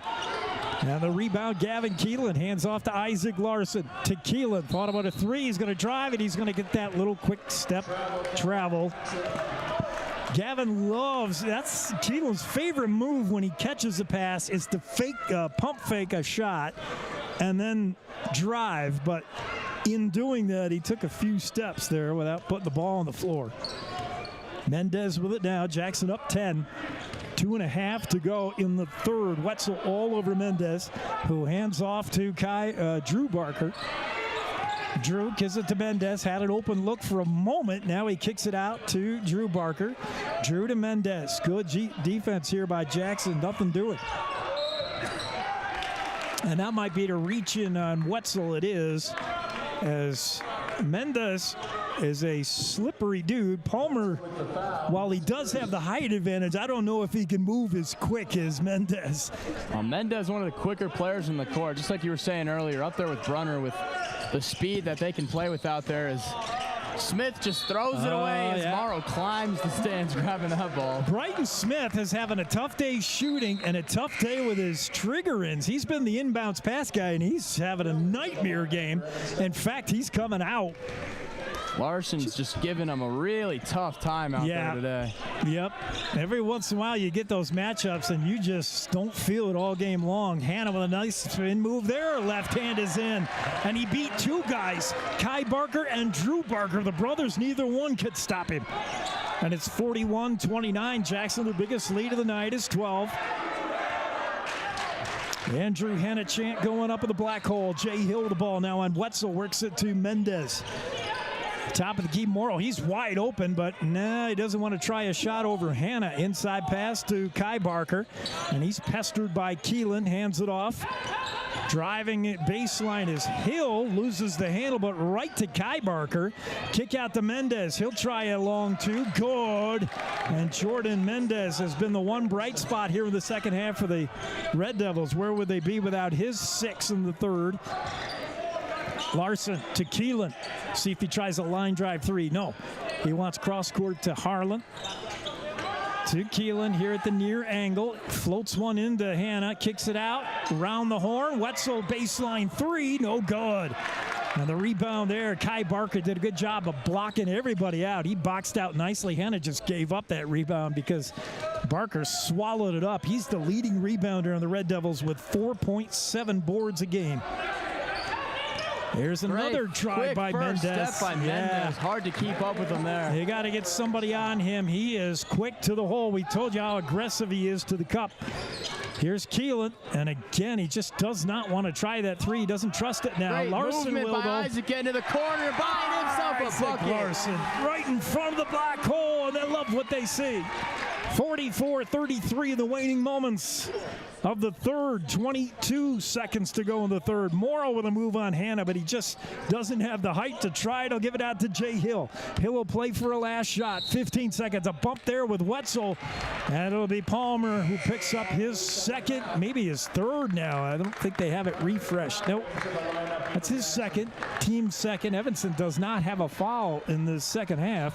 Brunner will sub in Keelan here as Jackson seems to take a small ball approach with Hannah being the 6-footer down there. They want to deal with Mendez's quickness. Seems to take advantage of Brunner here, but cannot get it to fall. Morrow no good. Seb Brunner last second shot as he drives the lane. Kick out to AJ. And on the drive there, Seb got harmed. And the blocking foul is just the first on Evanston and the first for Jay Hill. Trigger in under the baseline to Hannah. He's got 4 seconds to do something. Drives Hannah says too little as he gets the basket to end the third. Andrew Hannah. That was the best third quarter I think we've seen the Bronx play all season. After 3, it's Jackson 46, Evanston 33. We'll be right back with the exciting final 8 minutes on the home of the Bronx, Jackson Hole Radio. At High Country Linens Paper and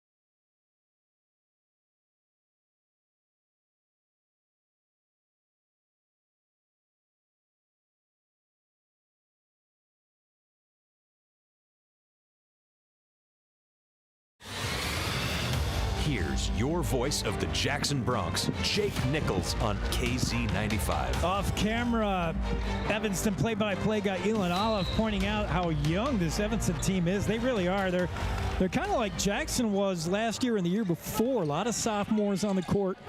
Very young team. Trying to hang in this one, though, on the road against the heavily favored Bronx. Evanston has the ball as we start the fourth quarter. I'll get that updated on the scoreboard there. Okay. Jackson up 13, their biggest lead of the night. Good pass inside to Clayton Cook, and I think that's his first points of the night. He shows signs of being somebody down low. Seb Brunner. Great move by Brunner, waved off, unfortunately. Seb Brunner again with that backside left block drive. He put it up and in, but something bad happened. It's a foul on Jordan Mendez, his third. AJ is in the game now with the ball. Mismatched socks like a rodeo barrel racer.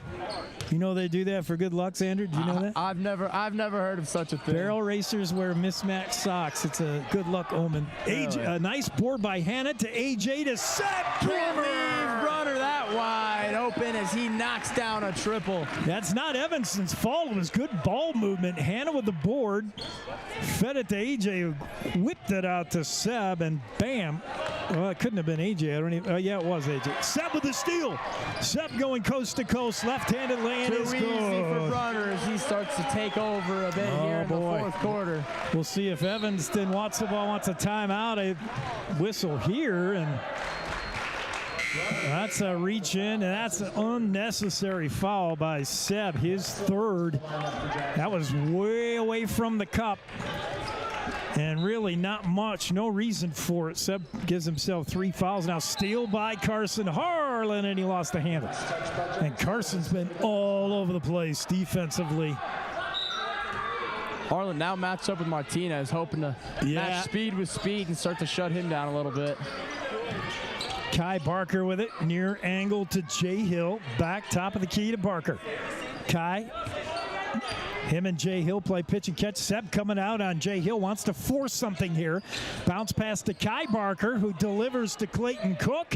He tries one up and over Wetzel, but no sail. Good defense, Palmer, Wetzel, Hannah with the board, and Jackson with the ball.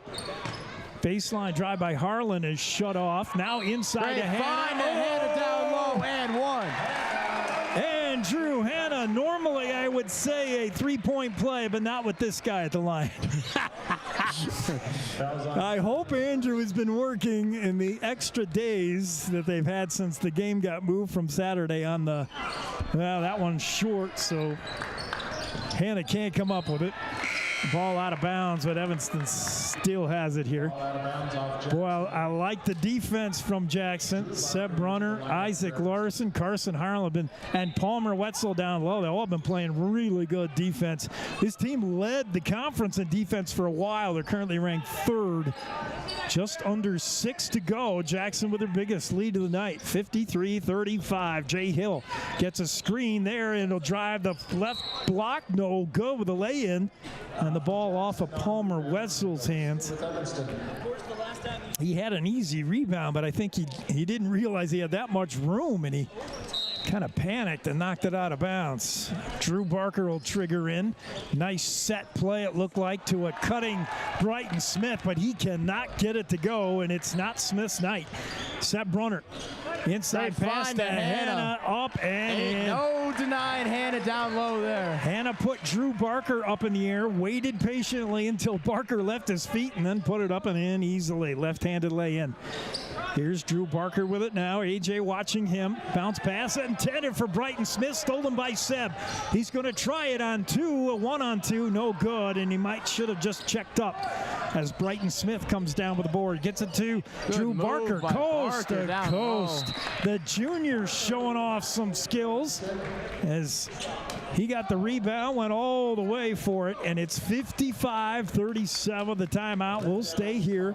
5:09 to go in the 4th, and I like what I see out of Jackson in the 3rd quarter, and even in the 4th, they've really played a good second half.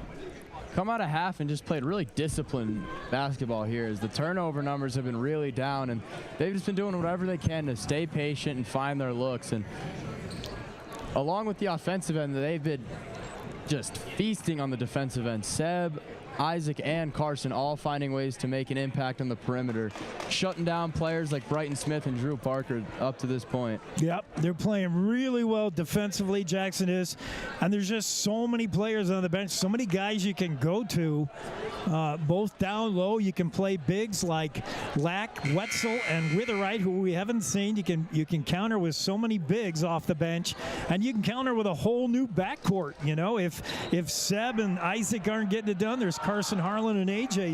You got a lot of weapons if you're Coach Hatfield. Jackson ball. Palmer Wetzel will trigger in with 5:08 to go in the 4th. Full court pressure here by Evanston. They haven't showed that yet tonight. They're trying to create a bobble, but Seb Brunner works it to Hannah. Now, the pass might have been out of bounds. Boy, there must be less room over there in front of the black hole. That pass was out of bounds, intended for Hannah. 55-37, Jackson with their biggest lead of the night. Here's top of the key to Clayton Cook. That's not where he wants to be. Cook is a down low guy. He's got it now, though. Open look. Bounce pass to Brighton Smith. He'll try one. That's good. And boy, Carson Harlan came right out to challenge, but Smith hit that one, and that's the Brighton Smith we've seen all season. Pressure does not bother Jackson across the timeline. Keelan to Wetzel to a wide open Harlan. Cannot fall. Carson can't find a range. He's too short. Rebound, Kai Barker. Now stolen away. Behind the back to Harlan. Pass. Up to Hannah. Now to Hannah in the lane. Left-hander goes. Stopping at number 21. Highlight reel stuff there. Set behind the back. Then Hannah cutting late. And Andrew Hannah, leading scorer on the floor tonight. It's been his night. We thought it would be. Clayton Cook with it now. Bounce pass. Ooh, almost. It worked, though, and now Hill goes down. Seb was the closest guy to him. Hill cannot manage to stay on his feet. No, I think Hill stepped on Brunner's foot, but they're going to ring Seb up for it. His hands definitely were not on Jay Hill, but his foot might have got in there, and Hill took a tumble, and they will call it. Seb Brunner, his fourth. That pass floated in. Keelan never looked for it, but it never got to Kai Barker. Seb Brunner scoops up the loose change, drives the lane, no good. Seb's out of the play now. Here comes the Red Devils. They try to push the pace. Kai Barker gets it back to his brother, Drew Barker. That shot no good. Rebound Jackson. Gavin Keelan with it now. Do you slow it down? Do you push it? Isaac Larson drives the lane. Great pump fake by Isaac. Pump fake. Put Clayton Cook in the air and then dropped it in. Isaac Larson. And right now, Jackson making hay in the paint, and it's not just the big guys. Larson doing it there. Brighton Smith to Kai Barker, the top rebounder for the Red Devils, but rebounding's not what they need. They need points. Jay Hill, he was loose for a moment, and Seb Brunner was picked off the play by Kai Barker, but they're going to ring Seb. And I tell you, the old Seb would be so unhappy now. He might pop his top with the new Seb. It just comes off, and he's not happy, but he's had a good game. And there was some questionable calls. Seb was trying to work his way off a pick from Kai Barker, and he did it too aggressively. That shot, Brighton Smith won't go, and Jackson with a rebound. Jackson with a 20-point lead here with 2:55 to go in regulation. Great find to Carson. Around to Isaac to Keelan. I thought Harlan should have shot. Larson will take a long three off the front of the iron. No good. Rebound went off of Keelan's hand to Mendez. Good pushes it up. Oh, to Kai Barker, who is cutting. That was pretty.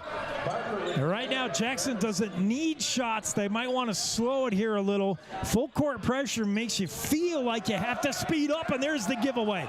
Stolen by Drew Barker.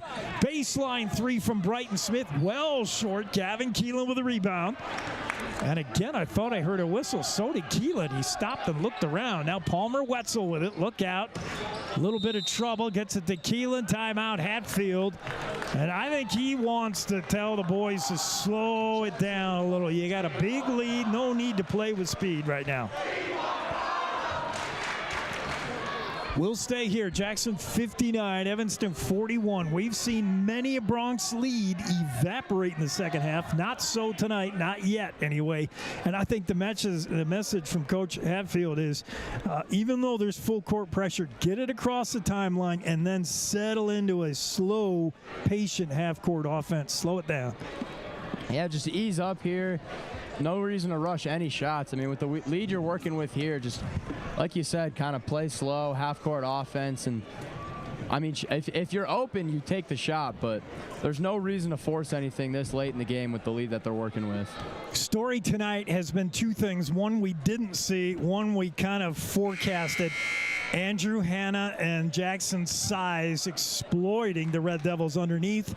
And the other story has been Brighton Smith. I don't want to put a lot on the kid, the senior, the 6'1" senior, but he leads Evanston in scoring with 15 points a game, and he just hasn't found his range yet tonight. Two big storylines. Here's Jackson ball.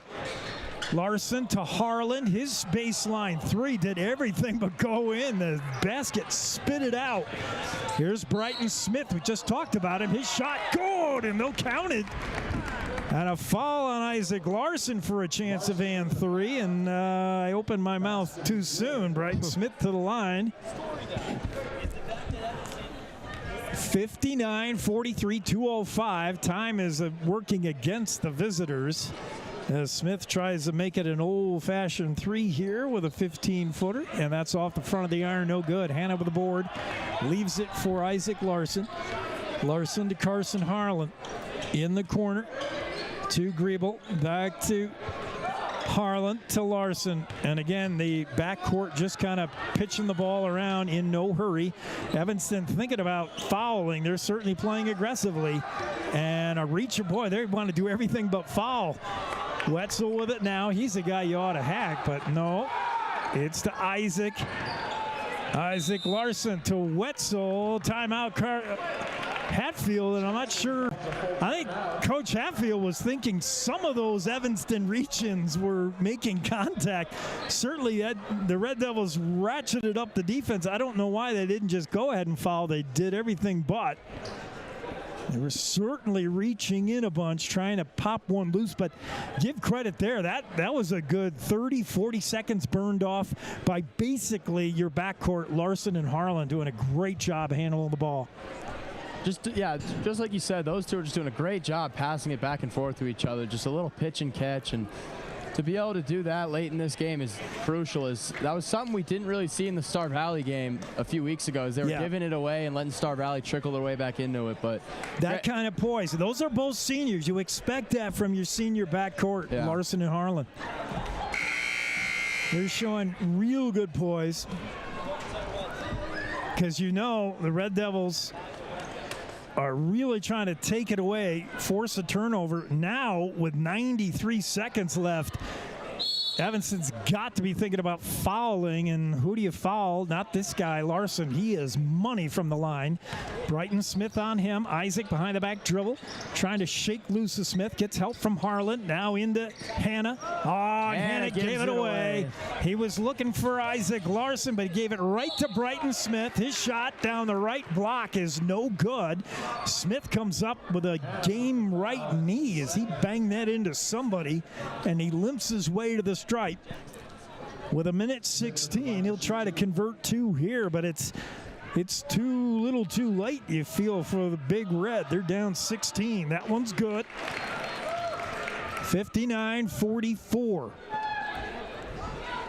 And this is where Coach Hatfield has really micromanaged games, calling timeouts, getting defense out there, getting your free throw shooters out there, as Willis Witherite will check in for the aforementioned defense to replace Palmer Wetzel. And we'll see what Jackson tries to do as Witherite will trigger in here. Full court press from Evanston. Harlan with the ball, cross court, near side, Isaac Larson. Larson to Harlan. Double team trap almost, but he gets it to Larson, to Witherite, and through his hands. Witherite coughed it up. Mendez almost lost it. And now they get it inside to the big man Kai Barker, and Witherite reaches in, and Willis Witherite, who just came on the floor, had a nightmare 20 seconds right there. Mishandled a pass, and now he commits a foul that'll send to the line Kai Barker. Barker, a 48% free throw shooter, and the one thing you don't want to do if you're Jackson is stop the clock and give points to Evanston when the clock's not running. That shot no good, and Witherite pulls down the board to redeem himself. Harlan gets help from Isaac Larson. Pressure here from Evanston. Almost a bad pass to Harlan, but he tracks it down. Whistle and another timeout here. That's Hatfield, who didn't like what he was seeing in the backcourt. We just talked about the poise of the senior guards, and all of a sudden things starting to fall apart. Hannah gave it away with a bad pass, and then Witherite lost the handle. Can't have that happen in the precious moments. The pressure now, when you're at home against the team you should beat, is nothing like the pressure you're going to see in regionals and state. You better figure it out now if you're Jackson. Yeah, we need to see some leadership out here from Harlan and Larson here late. Just maintaining the ball, not doing anything silly to let yourself kind of lose control of this lead late, although a 14-point lead with 45 seconds. They got to be trying to let Evanston back in at that point. It should be in the bank, but Jackson's had a way of doing everything to help the opponent. Here's really Isaac Larson. It tough. It's a good move by Larson to get to the front court. Gets away from Mendez. Wide open is Witherite under the basket, but the pass too high, and another turnover.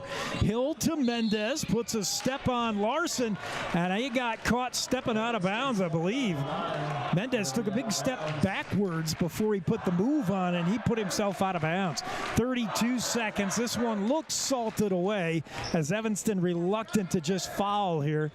Harlan up ahead to Hannah. Hannah back to Carson Harlan.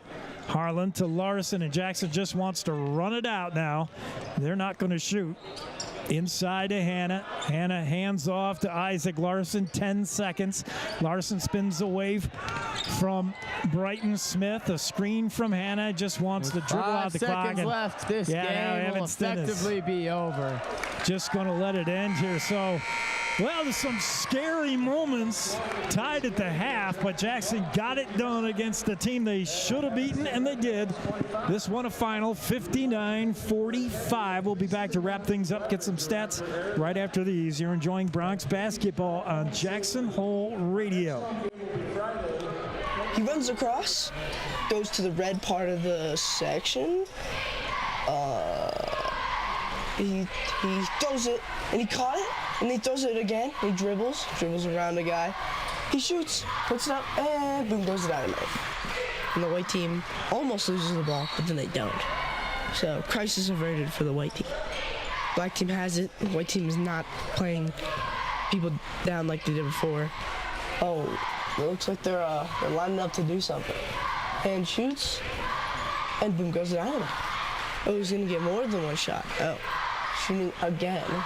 And the dynamite does not go boom that time. Play-by-play is hard. So is Jackson Hole Real Estate. Get a pro. McPeak Group proudly supporting the Bronx on their march toward a state championship.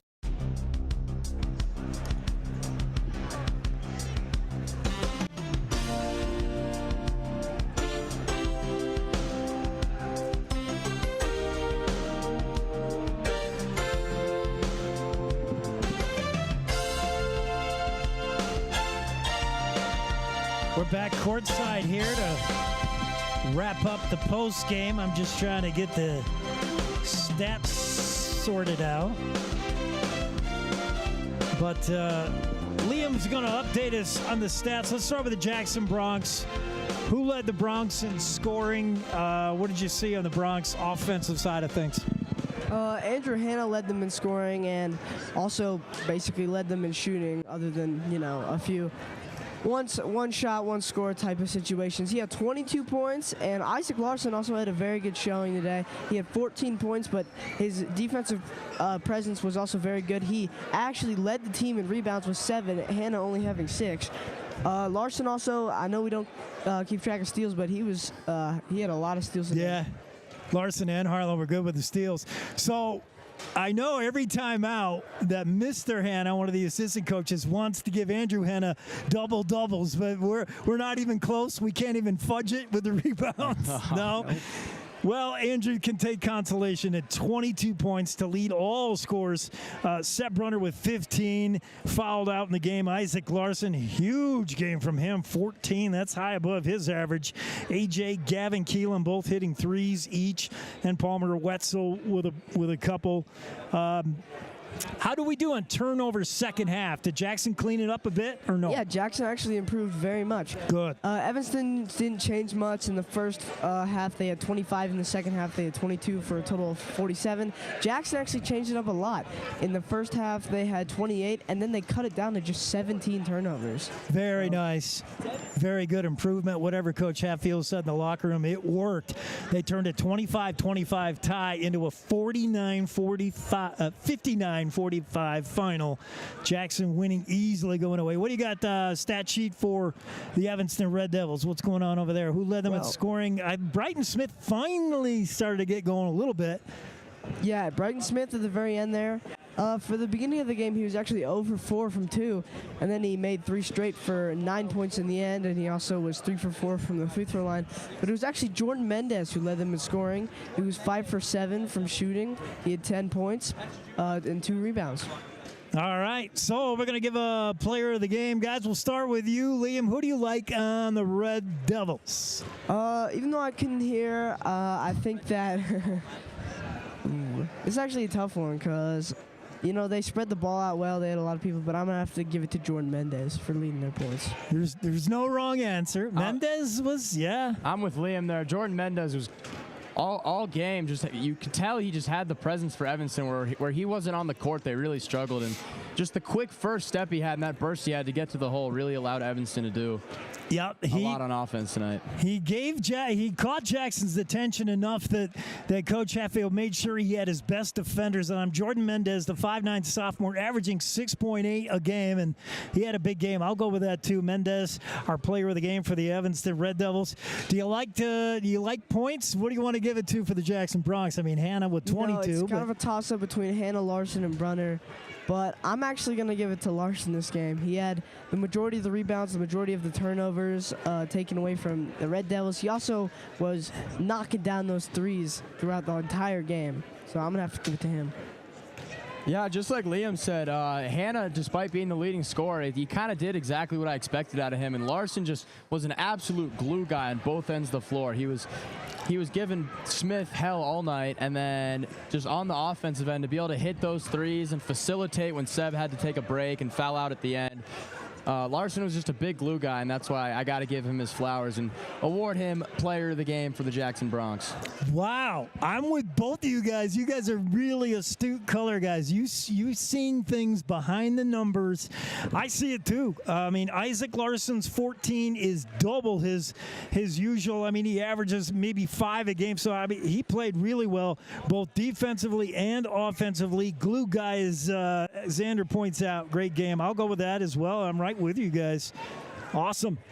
Well, that'll do it. So here's what we got coming up this weekend. Huge game with Riverton, and I'm so sad to miss it. I can't do the game, but we will have John Gabrielson, the play-by-play guy of the year in the state of Wyoming. You think I'm good, and you both better think I'm good. He's really good for Riverton, and we're gonna steal his broadcast and put it on our YouTube. So we'll have full coverage with John Gabrielson doing the deal for Riverton. That's a big game. We'll be back normal, us three, Saturday. You guys in? Saturday for Cody? Yep. Yeah, Saturday afternoon for Cody. We'll keep you all updated. Get on our YouTube channel, subscribe so you never miss a thing, and we'll see you then. That'll do it for us as we wrap things up courtside. And we'll see you down the road with the win tonight. Jackson improves to 10-3 overall, 3-0 in conference, and that's a conference leading 3-0 in the 3A Southwest. Their 4th straight win under Coach Hayden Hatfield.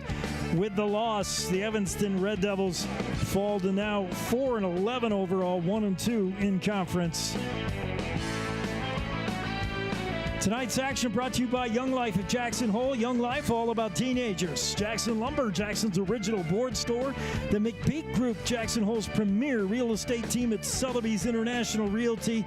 And the town square inns of Jackson Hole, including the Antler and Elk Country and Cowboy Village Resort and 49er Inn and Suites. From downtown Jackson, here at the Jackson Hole High School Gymnasium, I'm Jake Nichols alongside Liam McPeak, Xander Witt, Kimmy K, and wishing you and yours a good night from Jackson Hole.